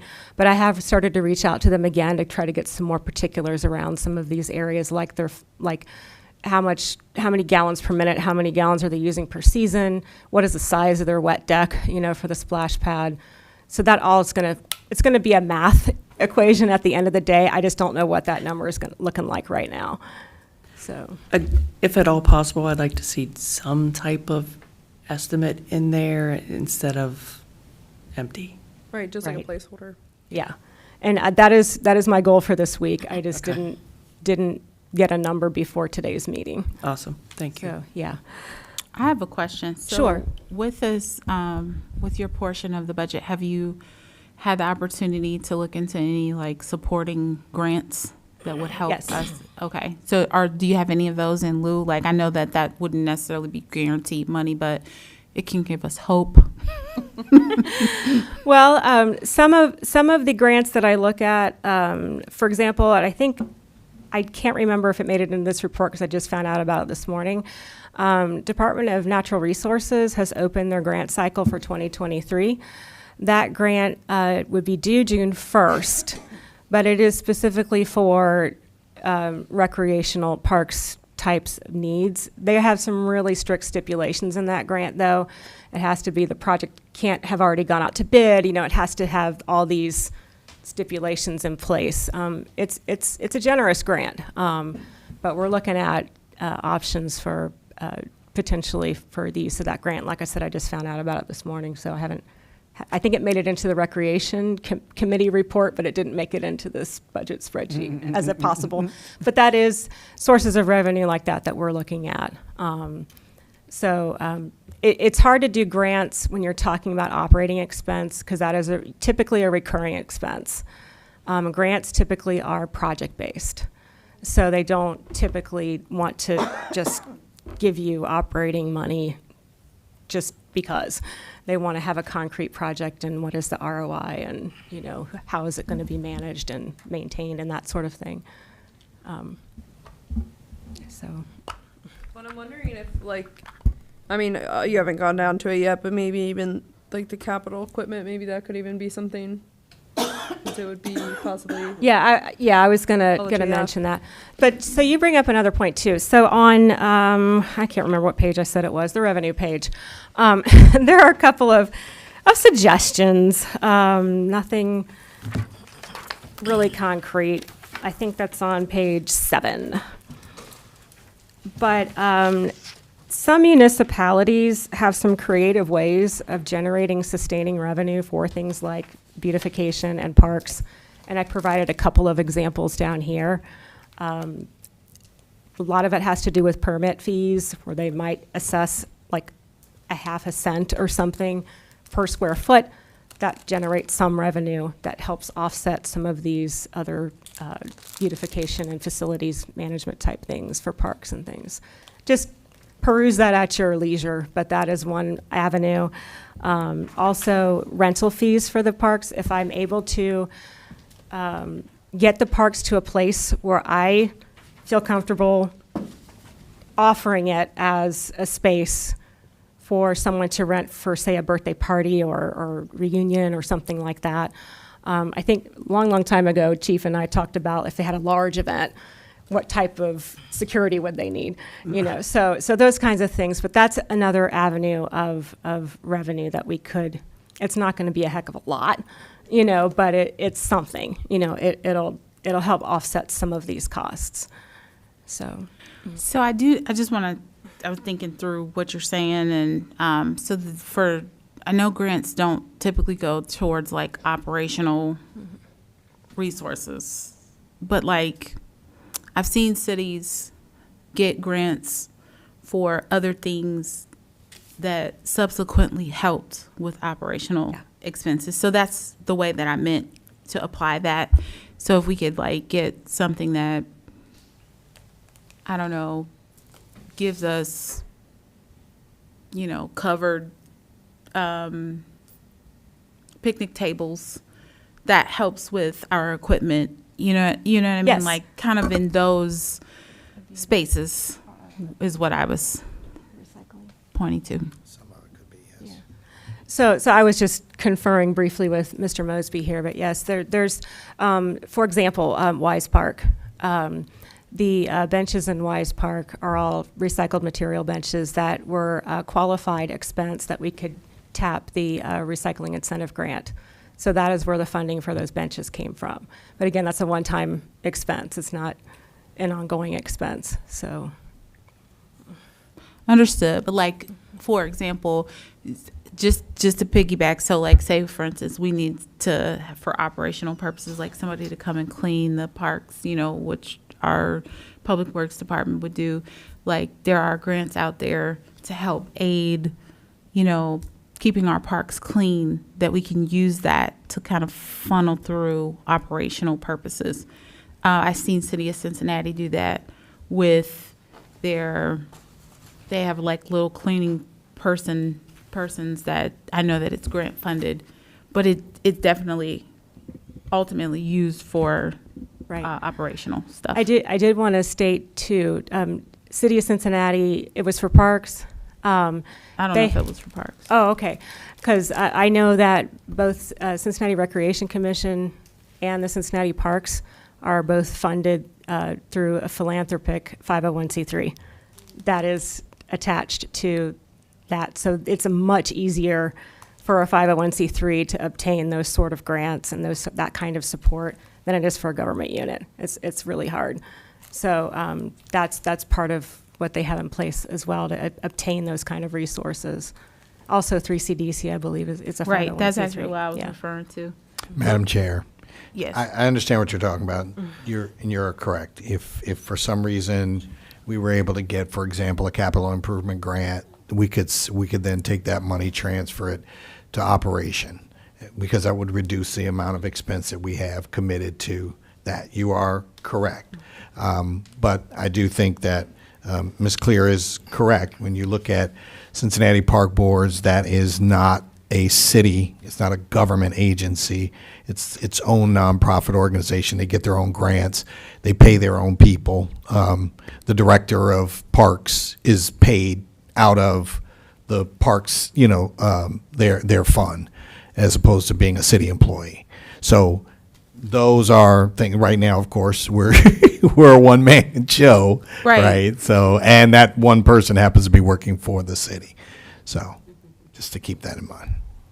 But definitely, But long all these term- things are being explored Right. for sure. We could long-term like CIC, kind of jump in there. That's true. It could happen. That's all I'm saying. I have been trying to hear Just back trying from- to put it out there for some hopeful forwardness. No, that's a good. Yes. That's an excellent point. You're right. Yes. That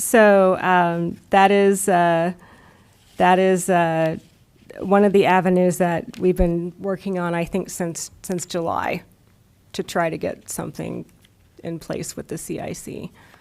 Not a whole lot of forward movement on that yet, but something like that, yes, is a creative way to get that kind of access to those types of grants and funding. Okay, I have one more question. I noticed in your 2023 proposed, there is not any money listed for the car show supplies. Is that foreshadowing that we don't plan to have the car show again? No, that is under special event supplies and materials. Okay.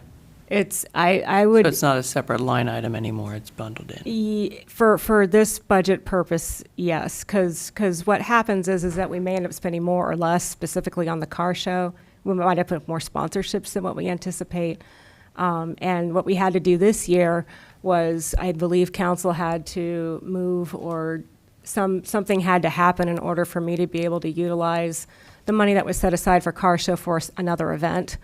There was a process that had to go through for that. So just in an effort to kind of give us some guardrails around what I am planning to put into events, but also give me some flexibility to not have to, come back to council and get motions and resolutions when I need to move $50 from one bucket to another. Right. So, I just wanted to hear that Yeah. the car show is going to happen. as far as I know, that's the plan. All right. So, but the car show in itself is one of those things that is kind of a community partnership event. So there's going to have to be a substantial amount of support from members of the community who have either previously been a part of that event or would love to be a part of that event in order for that event to happen. That is not an event I can do by myself. Madam Chair, can I also make a point here? I think it's important. The money that had been previously put into the budget for the car show was actually money that was coming to the city coming from the city, that the city was allowing the promoter, basically, or the person that was coordinating the event, to put together. In other words, the city was not responsible for that, for putting on the show. What I would be concerned about is that since we don't have someone to coordinate and put on the show now, that somehow the responsibility of putting on a show would then fall to administration. While I appreciate the car show, I'll be very honest, I don't know of any other, at least right now, car shows that are actually put on by the cities themselves. They're usually put on by enthusiasts who are the ones that work to put them together. So I do want to just make sure that I put that out there. Okay. Any other questions about OpEx? Okay, let's have some fun with capital. Okay, very quickly. So the capital expenditures that you see here primarily are Dumley Park related. There is a construction and project, which is essentially the carryover that was previously budgeted that would not be fully expended by the end of this year. There's infrastructure that's going in right now that may or may not be completed before this calendar year is over. And so I don't know if there's actually a specific line item within our current accounting system to account for construction that's physically in progress. So I just separated that out. And then equipment capital is the discussions that we've had in the Recreation Committee regarding the next phase of construction for Dumley Park, which would take place in 2023. That would be completing the project. And what does that entail? That would entail construction, the electrical needs for the park, which actually is beyond just the splash pad itself. If we have a restroom facility, the lighting at the park, security at the park, those kinds of things. In addition to the splash pad, need power. So the splash pad itself, any of the hardscaping, landscaping that would need to happen around the splash pad, and then also seating, picnic tables, and shade structures is the intent for that dollar figure. Now, that is, again, it's ballpark based on what I've observed and what I've seen from other areas of similarly sized splash pads. But we have reached out again to some of the same municipalities that we did research this summer, and they're happy to help, provide any data, that I might need as far as, what did this actually cost to build? Which architects did you look at? Were you happy with them? That kind of thing. All those discussions are being had right now. So. I hate to ask this when Mr. Mosby's not here. I'm assuming since this was given to us, this can be supported by the budget as well, this increase? This Yeah, nodding head yes from a finance person. Okay, I'm gonna take it. I actually had requested a Cadillac, which was a little bit more than this. So I'm happy with the Chrysler right now that's on paper. But yeah. So the other thing I did want to draw your attention to, I do have it in capital for lack of a better place to put it, but Appendix A on page 8 of your packet shows the nicest looking park sign we currently have. So I put a modest proposal. There's a little chunk of that capital equipment expense for upgrading our park signage and unifying how they look and just bringing that up. And again, that's a one-time expense. That's not something that would require really any kind of ongoing upkeep, provided that we invest in materials that are going to be a little bit more durable so that they last a little longer, especially if they're exposed to weather and things like that. And that's after the rebranding, because we want to get rid Yes. of the Starburst. Yes. I like it. This will be a unified branding effort. And it may just be the city seal because that doesn't change as often, as perhaps our specific city logo would. So that's something to be considered. And I will point out the City of Hamilton dog park there. City of Hamilton Parks Conservancy is a 501c3. So about half of the places we looked at were managed by municipalities, and the other half were managed and funded by 501c3s. So anyway, I just want to throw that out there. That is included in that 150,000 because it was a tiny little chunk of that really to update our park signs. One-time expense sounds like a grant. That's all I hear.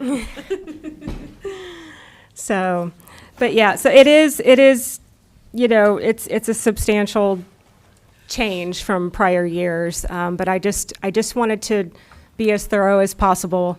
And I understand that not all of this probably is going to make it into the final run, but just so you have all the information that you need per line item, hopefully, if you have any questions, please let me know.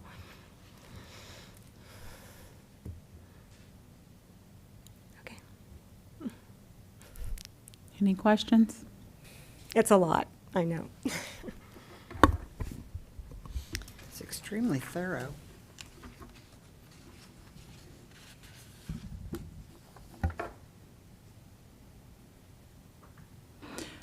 So why you, okay. Sorry.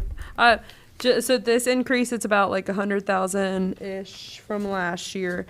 But remember, 200,000 of it from last year, I would have categorized it as capital this year. Got it. So, yeah. But like for the overall, the total. Right. Is there a specific place where that 100,000 is coming from, Mr. Mosby? Again, that's coming, so to be clear, some of the money is left over, unused funds from the budget from this year. Okay. The other part of it is what I had mentioned to you before, which is the Recovery Act funds. Yeah, that's what I noticed. I mean, there's a huge chunk of unused funds from this year. Correct. But Which the kudos to you. the key here is that those are, basically those will be one-time expenses. However, I would say to council, I think to your point, Ms. Anderson, that we do have, you will have to take into consideration in 2024 how you want to approach the recreation, because there are going to be some ongoing expenses, obviously, as a result of this. And those are going to be huge increases. Many of you were not on council before, but I mean, I'm chuckling a little bit because what Ms. Clear was saying was absolutely true. We really didn't have, a recreation budget, but now that we do, it's it's going to take up a fairly significant amount of money. So I would just I would say that this is a cautionary reminder to council. I appreciate that. Thank you. I'm going to do everything I can to fundraise as much as possible to minimize, the burden on the budget. But I think just some of this is just catch up. It's just been deferred for a few years, necessarily so. I mean, funding is tight, especially for the last 3-4 years, that we've had here. So some of it is catch up, and that won't happen again, but some of it is going to be ongoing. Oh, and then one last thing, not to belabor this, but again, just kind of just piggyback. So when you look at Dumley Park, for example, Dumley Park has had, by the time we're finished, it will be well over $600,000. However, I want to point out that almost all of that has been grants. Almost all of it. The only part that we've actually paid out of pocket for ourselves was for the demolition of the baseball building, and that's it.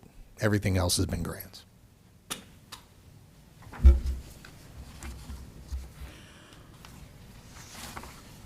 I think you're going to need some time to digest, so I'm happy to take questions. So via- that brings me into a really good transition. So I think this definitely needs to be thoroughly looked over. Like Ms. Clear sent me an email saying that she would bring the packet.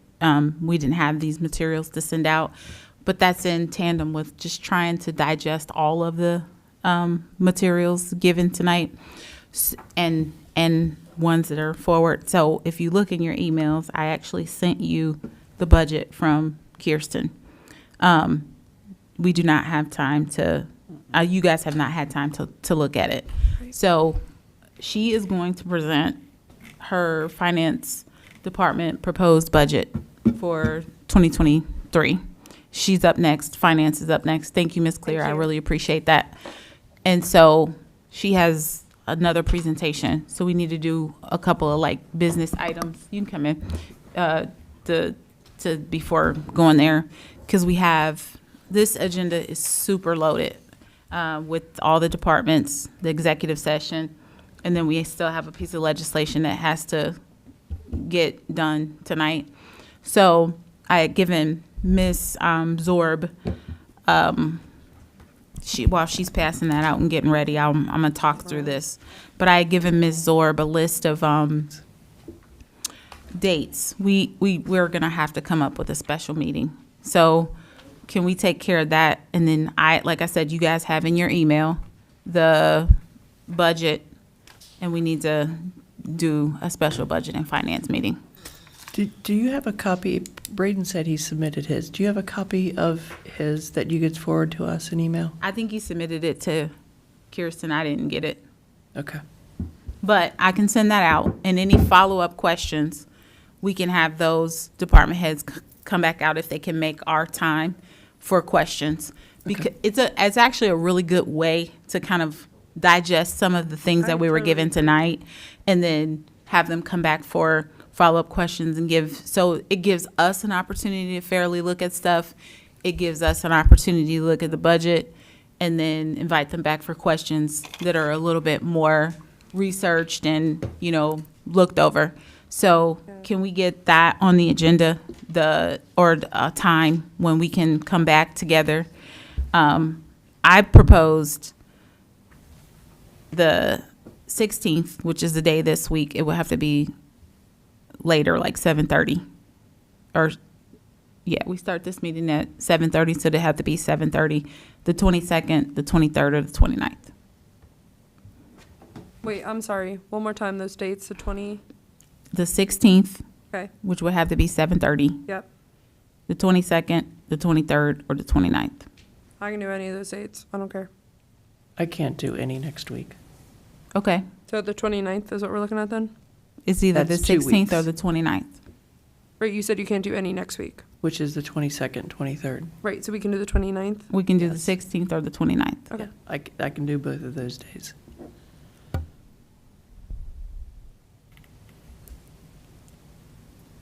Either one works for me, either any of you guys.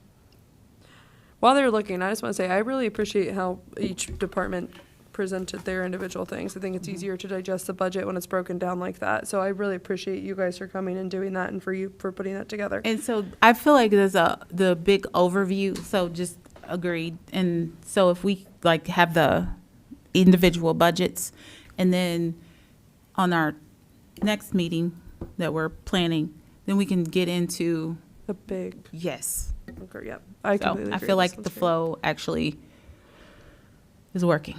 Thank you. So the 16th Much or the better than 29th, Historically. Ms. Blythe? I can make the 16th. I think, okay, Can you make either 16th, of those 7th. If we do the 16th, we're at Can you make the 7:30. 16th? Is that, 29th? The 16th, I'm having a procedure that day. okay. Are you saying the 16th or the 29th? Mm-hmm.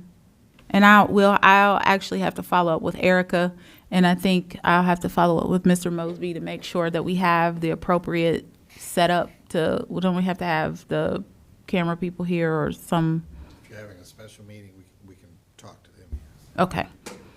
So it's going to take a little bit of coordination, but I would like to just kind of quickly deal with everybody's availability, because I personally feel like the 16th, because that at least gives us a date before the next council meeting.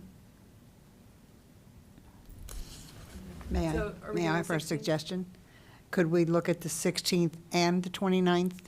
I would hate for Miss Alexander to miss her first big budget meeting. And I have to Yeah. check with Erica. So we can potentially say the 16th and the 29th? Yes. Okay. And with that being said, I stayed a little bit longer, but I do have a hard stop. I'm going to pass the meeting to Ms. Zorp. Just to be clear, so you're going to do the meeting notice, because it has to be, all the notifications have to be sent and posted on the website and on the door and all that stuff. You'll do Yep, it. if we do the 16th, I'll take care of all that. I would do both announcements Today's at the the same 14th. time. It's easier to put them out there, and then if we, for something Yep, magical happened, then we didn't need the 29th. Okay. I have to follow up, like I said, with Ms. Underwood? Underwood, What time on the 16th again? 7:30, Oh, why not like 6:30 or 7? There's, because there are interviews and other things going on Okay, that so I know we need to push back for. And just 7:30 on time. the 16th. It's not ideal, but it's that time of year. What time on the 29th? On the 29th, we may have a bit more flexibility. I have to check with everyone. So, Miss, yeah, go ahead, then go ahead. No, go ahead, Mayor. I want to make sure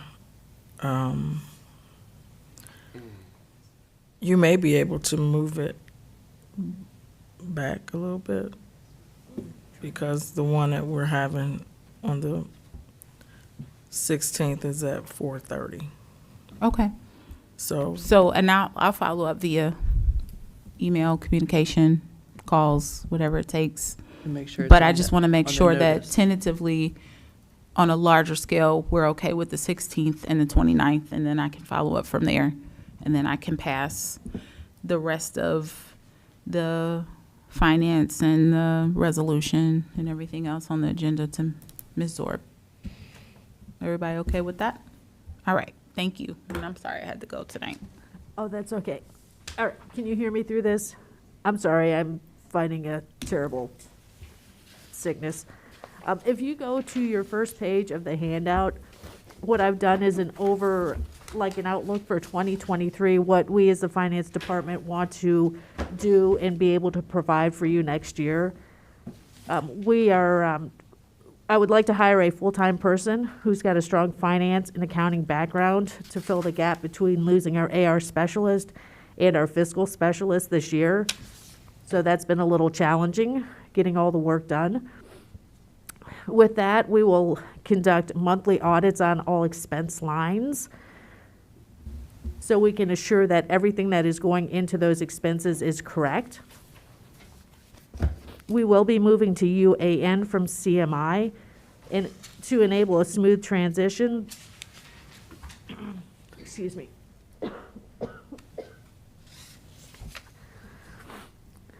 That the UAN will talk to the Hinkle report, so filing that will be much easier next year.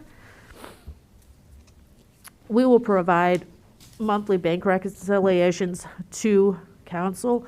I know we're right now doing quarterly reports, but in that quarterly report, you will see a monthly bank rec for each month. And we will provide support reporting, forecasting, whatever the needs are for all the department heads on a monthly basis. We will provide forecasting to council on a quarterly basis. We will start putting processes in place for month end and a user-friendly how-to manual for UAN. So if someone gets hit by a bus, somebody else can just step right in and, well, I don't want someone to get hit by a bus. But. And we are already preparing for the 2023 audit, and all the department heads have been working hand in hand, all right, already, so we don't have the same findings that we did last year, or this past year. On page 3, this is our department summary by line item. Some of these are pretty simple. Salaries professional, that is the finance manager. Salaries professional, full-time, that would be for the staff accountant or whatever title would need to go to that person. I will not be filling the AR position. That function will be split between the staff accountant and the finance manager. Last year, in 2022, salaries for 3 employees were $127,694. This year, projected salaries for 2 employees are $120,000. The OPERS numbers based on the salary. Of course, FICA is based on Social Security and Medicare. Workers' comp is set by BWC. The medical insurance may vary depending on if the new person takes our insurance and if they insure themselves and a family. The computer software line, this year we have to run CMI and UAN simultaneously because when we go for our 21 audit, all of that information is in CMI. The following year, we will just have support for UAN. The audit fees, I set at $20,000 for this year. However, when I look back to 19 and 20, we paid out $18,500. I don't anticipate it being more than that. The payroll fees, charged to process payroll for staff and council, every 26 pays. Professional development, training for finance staff, including UAN training in 2023. Membership and due subscription, Ohio Municipal League, that is like mayor/finance manager. Office supplies, that covers our copier paper, which is, we go through quite a bit. And toners for 3 printers. Bank service charge, this covers the charges for the general tax relief accounts, along with the fees to use the credit card machine, which is primarily used by the building and a few delinquent tax accounts. Operating expense is primarily the linear copier fee. We rent that machine. There's a small budget in there for equipment, capital, and operations in the event we need to replace a computer, a personal copier, or a printer. And of the actual budget, the finance department is using 4.8%. I noticed can you stay on that page for a minute? Yes, ma'am. I think you skipped over a line. It's about midway down, professional services, temporary employees. That is for temporary employees and outside services, only if we cannot find a person January 1 to start. We would have to use a temporary agency. So who's the AP person then? That is, we have a temporary that is in place right now, who I intend to offer the position to come January 1. So the AP person is going to be the AR person? Yes, we are going to split those duties because right now we have our administrative assistant. So I get the checks, I stamp them, she goes to the bank, and then right now our accounts payable person, which would be maybe staff accountant, fiscal specialist, he enters that into CMI. So it goes through 3 different levels of security. The AP and the AR are separate. Like those 2 jobs are clearly separate. They are. Okay. And like the people who would have them, like you would clearly have this part, the other person would clearly have this part, and they would never cross. Correct. Thank you. Okay. May I? Yes. The first line up here says that you are not filling the AR position, as this position will split with the AR functions with the finance manager. Right, so that meaning that there will be 3 people involved in the receiving of money. So when checks come in, I get those, I stamp them for deposit only. The administrative assistant takes those to the bank. She brings back the receipts, puts them in my inbox, and then I put those in the inbox of the fiscal specialist to So- enter into CMI. Okay, so we clearly have accounts payable and accounts receivable, 2 different people. But the administrative assistant is doing part of it. It's not an AP person. Right, Well, there but are this only, says finance manager, so I hear you. I don't know. So it's, okay, what it seems like to me, and tell me if I'm wrong, the finance manager takes care of AP or AR, I don't know which one. And then the staff accountant takes care of the other one? Is that what you're proposing? well, the staff She said both of accountant these are doing will take AR. care of accounts payable. And only one small function in accounts receivable, since I'm not going to rehire for someone to come in to work an hour a week or an hour a day, 5 hours to go to the bank. So they'll be doing both parts? Yes. I don't, is that, like, That's not ethical, no. is it? I don't think they Even if it's can. for an hour. I didn't think you could have one person doing Both even. jobs. And then I'm confused about who the temporary is. Yeah. The temporary, first of all, is the person that is doing the writing the checks and doing the AP right now. That person, as I had mentioned to council before, I was not putting a permanent person in because I knew until at the beginning of the year. That we had already talked about. So when you're talking about this, the division of duties, what she is saying is that she, being as part of her duties as finance manager, she is receiving monies that were coming in. Those monies are then being given to the administrative assistant, and that person is making the deposits. So the AP person does not handle those incoming funds. They may, for a very temporary period, first of all, we don't really do cash, but there might be an example where somebody is coming in to drop off a check. They may just happen to hand it to that person, but that's really about it, because ultimately it's going to go through the finance manager to the administrative assistant and to the bank. So, sorry, okay, so you, Kirsten, as the finance manager, will be accounts receivable. And then there's gonna be a second person that's the staff accountant, that's gonna be the accounts payable. Who's gonna be the accounts payable? That's going to be the staff accountant. Okay, so there's gonna be 2 people in the finance department. There's gonna be a finance manager, and that's gonna be you, and they're going to take care of the accounts receivable. And then there's going to be a staff accountant who's gonna take care of the accounts payable. Are they gonna take care of anything else? The only thing they would do is enter the receipt into CMI. But, I mean, sorry, outside of accounts payable, are they going to take care of anything else in the finance department? Right now, they do, he just does accounts payable. Okay. So $50,000 a year for accounts payable?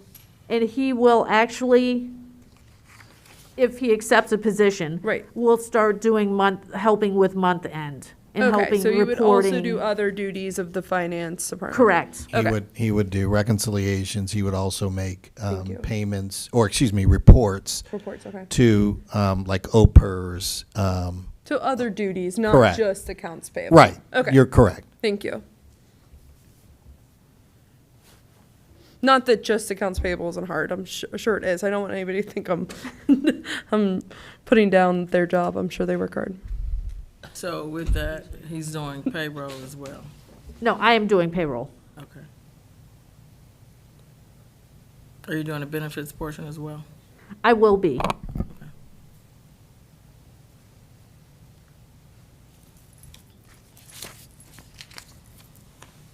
So, sorry, the Sure. temporary, the professional services temporary employee is just in there as a just in case. Correct. Thank you, okay.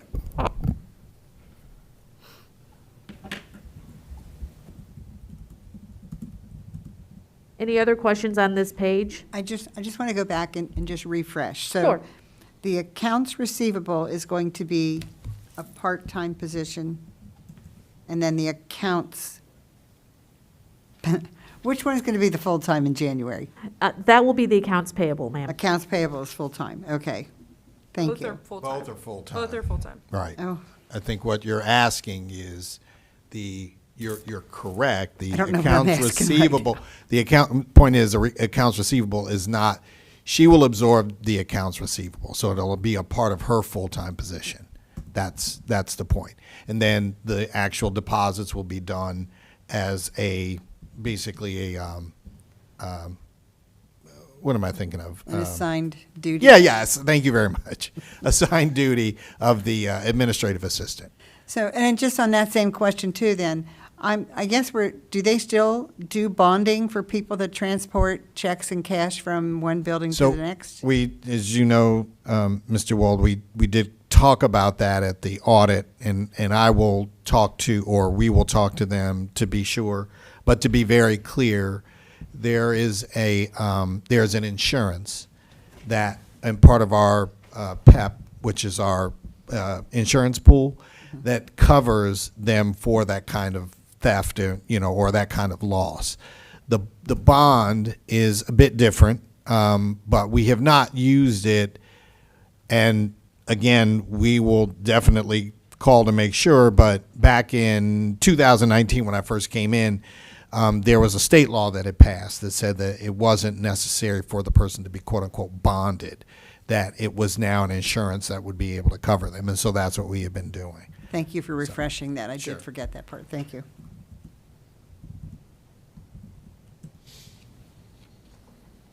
Ding, turn the page. Okay, just checking. Finished. So on this page, I broke it down by dollars and gave you a little chart as to where our proposed budget is. And these are all the items that we just reviewed on the previous page.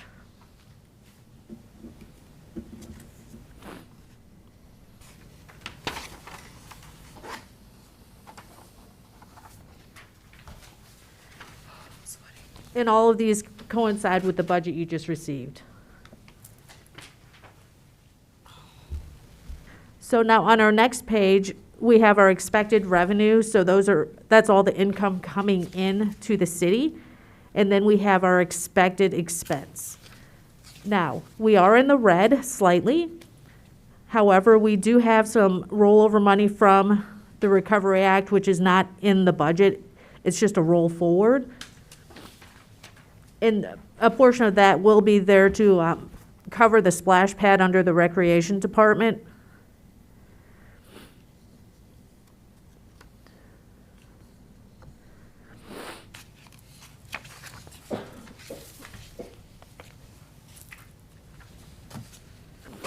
And then when you look at the budget that you received, on the very last column, you'll see the percentage of each department's money that they're using out of the general fund.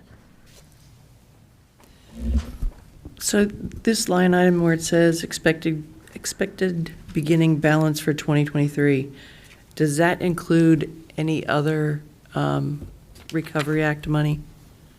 It does not, because we're waiting for, I just spoke with Millhouse Stang, who is our CPA, who is helping us close out 2021. She has got all the information that she needs. It's just waiting for her to get the final number to us. And then once we have that, for 22, we can drop that in because we have a spreadsheet for our bank recs, and we'll have a great number coming down to the penny once we get that. Unfortunately, we got an email from her today. She's a little bit behind. Okay. Ms. Orr, but to answer your question though, what the balance that she's talking about that's carrying forward would be inclusive of all monies, which would be the CARES Act, which would be Recovery Act. In other words, any of those funds that had not been used, of course, are going to be carried over into the beginning of the year. So. So that sounds very different from what she just said. It's not really that much different. It's just simply saying that the amount of money that you see carry over is inclusive of any funds that we have received either for CARES Act or for, that have not been used, for CARES Act as well as for Recovery Act. But those funds, which is what she was pointing out, those funds are planned to be expended in 2023. Which is why she said that that you will see that the expenses slightly exceed the revenues. We were somewhat conservative on the revenue portion, but we were trying to be a little more liberal, if you will, on the expenses. Because we're also taking into consideration, and forgive me, everyone, if I'm getting too technical, but it's important to know, we still have supply chain issues that are causing holdups for even some of our projects. Unfortunately, one of the projects that we're being held up on, unfortunately, is Hamilton Avenue. And because of supply chain issues, we are also seeing increase in many of our costs. So, for example, Braden, in his budget, he put in an amount that we would have to use for fire hydrants. Well, just a couple of years ago, fire hydrants were, about $2,000, maybe $2,100. Now they're $3,000, and the wait time is longer. So those are things that we are, we can't account. We won't be perfect about it, but those are things that we try to factor in when preparing the budget. So I guess where I'm going with this is, and I'm going to use very loose numbers, but over the last couple of years, we've got somewhere in the neighborhood of $500,000, $750,000 from the feds for COVID-ish dollars. And what I'm seeing here is we only have $109,000 left. Not sure. We've received, quite frankly, over the past 2 years, 21 and 22, from the Recovery Act, we received $900,000, and that's not including the over $270,000 that we received from the CARES Act in, Okay, so that's in worse. 2020. So that's I don't $1 know million. that you're saying, I don't know what you mean when you say it's worse. It's not. These are items that, we used the monies for to ensure that we were paying for various things, as we talked about. We paid for some things for the parks. We incorporated some beautification efforts into it as well, and certainly we used some of the money to pay for of course, police and fire and things like that. So I'm not quite sure what you mean when you say, and so forgive me, but I'm just not sure what you mean when you say it's worse. Well, so then you corrected my numbers, and it sounds like it's close to $1 million we got from the feds. And now you just said we used it for the parks, but then I thought I heard you say before that most of Dumley was paid for out of grants. So we used some of it, yes. Okay. Right. And then, Wise Park was paid for from sponsors also. So I guess, We paid for the comprehensive plan, Mrs. Orr. We have to pay for that. okay. So, when you start to look at the expenses that we have used, the monies have been used for, the purposes of advancing the city, so. I get it. Okay. I don't. You don't see it. That's where I am. Thank you. Because I think that even if you'd say the comprehensive plan, if I round up, it's 200 grand. Okay. I'm still talking $1 million. So tell me what we bought with $1 million. I guess that's where I am. Okay. Is there like a breakdown? No, there's not a breakdown in that sense. The breakdown is the budget that you passed for 2022. When we sat down and Right. did this, I completely explained everything in that budget. I explained that in fact, some people did, rightly so. They said there was extra money that had gone and to the mayor's budget, the mayor's appropriation. That was true. It was additional money that went into the police department and the fire department to help offset or to help them as well with certain capital expenses and things like that. So we've And a put huge the money. amount of it went to, when COVID, their salaries. Right. They were additionally on longer for overtime. If they would have had 2 people regularly, they were having, what, 4 or 5? I know in the fire But department. that didn't last that long, did it? Maybe a year, probably, right? Yeah. Actually closer to 2 years, because we started in Yeah. And we 20. doubled up people? Pardon me? We doubled up people for 2 years? We had people on overtime for 2 years, and yes, we did. That's correct. Okay. All right, well, maybe it'll make more sense when I look at the budget report that was sent. And on that note, the budget report that was sent, is that going to look more like the line-by-line item that we're accustomed to? Yes, ma'am. Because I know Ms. Dukes-Dean said that she had sent it to us while she was sitting here, and I don't have it. We got an email, but it doesn't have the attachment. Oh, Oh, it doesn't, no? But she just forwarded it without the attachment. What good is that? Might have been an accident. Did you get the attachment? The only thing I have from her, the most recent, is her information for tonight's budget and finance meeting. Mr. Wall, if it can help, I can ask You weren't Kirsten to here. send it to you all after Thank you. I will, immediately certainly. afterwards. I don't think I have everyone's email addresses. Could I just send it to you, and would you mind? just Sure, but also if you send it to, it's called the government or the council government, If you send it to council, Okay, and it goes to all of council. okay, will do. But I'll check it out. If that doesn't work, I'll forward it on. Thank you. Thank you. Do you have any more questions on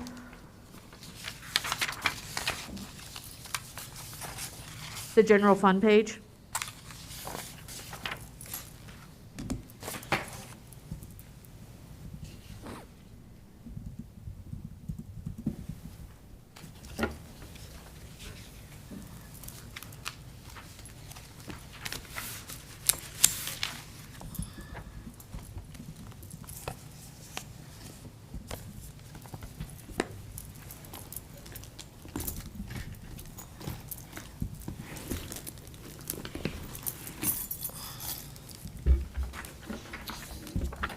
Okay, Are there any other questions? okay. Then on my last page is more of a lessons learned for what I've learned being here for the last year. And then on the bottom portion of it are some of the accomplishments that the finance department has done for 2022. I have learned quite a bit here. One was doing a budget per line item opposed to per department, which was quite different for me. And, you know, learning to work alongside with council and all the department heads. Because we can't do this alone. We need to support this city with everybody. And I found that if I need help, I either go in-house, and if someone here doesn't have the answer, I have resources now from people I've met throughout the year that are more than welcome to help me, give a lending hand, so that's fantastic. I've learned how to navigate fairly well CMI, which is quite the quite the chore. I got thrown into payroll, of course, when our fiscal specialist left, and that's been going swimmingly. I'm able to use the MIT service, you know, download all the reports from Rita, you know, file OPRs and OPNF, do the HSA. That is HSA, however, spell check changed it. You know, I monthly, you know, do the AFLAC and BWC, deferred comp. And then some of the accomplishments I think that the finance department has done wonderfully this year. We closed 19 and 20. We completed the audit for 19 and 20. That was quite the undertaking as well. You know, one of the things that I was able to do is I pulled in the AR and the AP duties for several months until we found a temporary who is now doing the accounts payable portion of it. Submitted the tax budget to Hamilton County, which was quite in-depth, not something that I had done here in Ohio before. And we're in the process of converting from CMI to UAN, and I should have all of my information uploaded to them tomorrow. So we'll go through a training in December whenever they tell me when our training is. We don't set it, they do. And I do look forward to working with everybody next year and hoping that we are making positive steps in the finance department to give you better reports and accurate information. And I do have, you have a Schedule A, which needs to be passed today. This was part of the tax budget. We received it from Hamilton County at the end of October. Somehow it was just not, it was forgotten somewhere along the line, but that is why it's in front of you. Normally it does go out with your tax budget that you approve each year.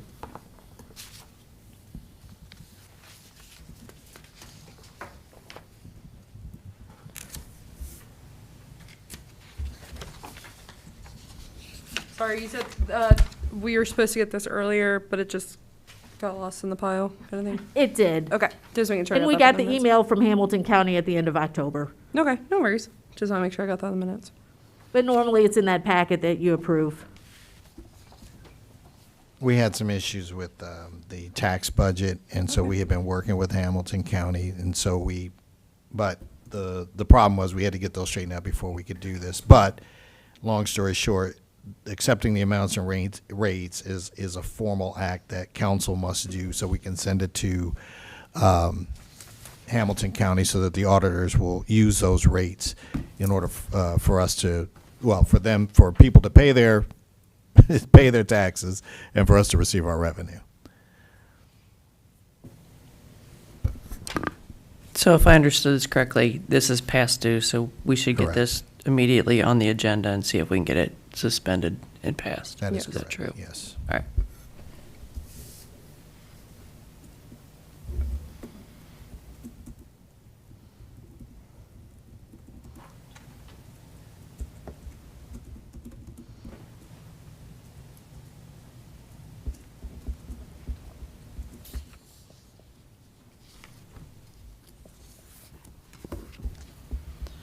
All right, are there any questions on this legislation? No, ma'am. Does anyone have any objections to it moving to the council floor? Move it on. Hello? I have no objections. All right, we'll consider that. And then, do we have any other new business? Thank you, Ms. Kirsten. No. Anyone? Do you want to move that meeting notices into new business in your minutes, please? If you need the dates. If you do. Any old business? Going once, going twice. Sorry, really quick, at 7:30, and then at the one on the 29th is at 7? I just took a stab. Got it. Sounds good, thank you. Yep. All right. We are adjourned, 9:41.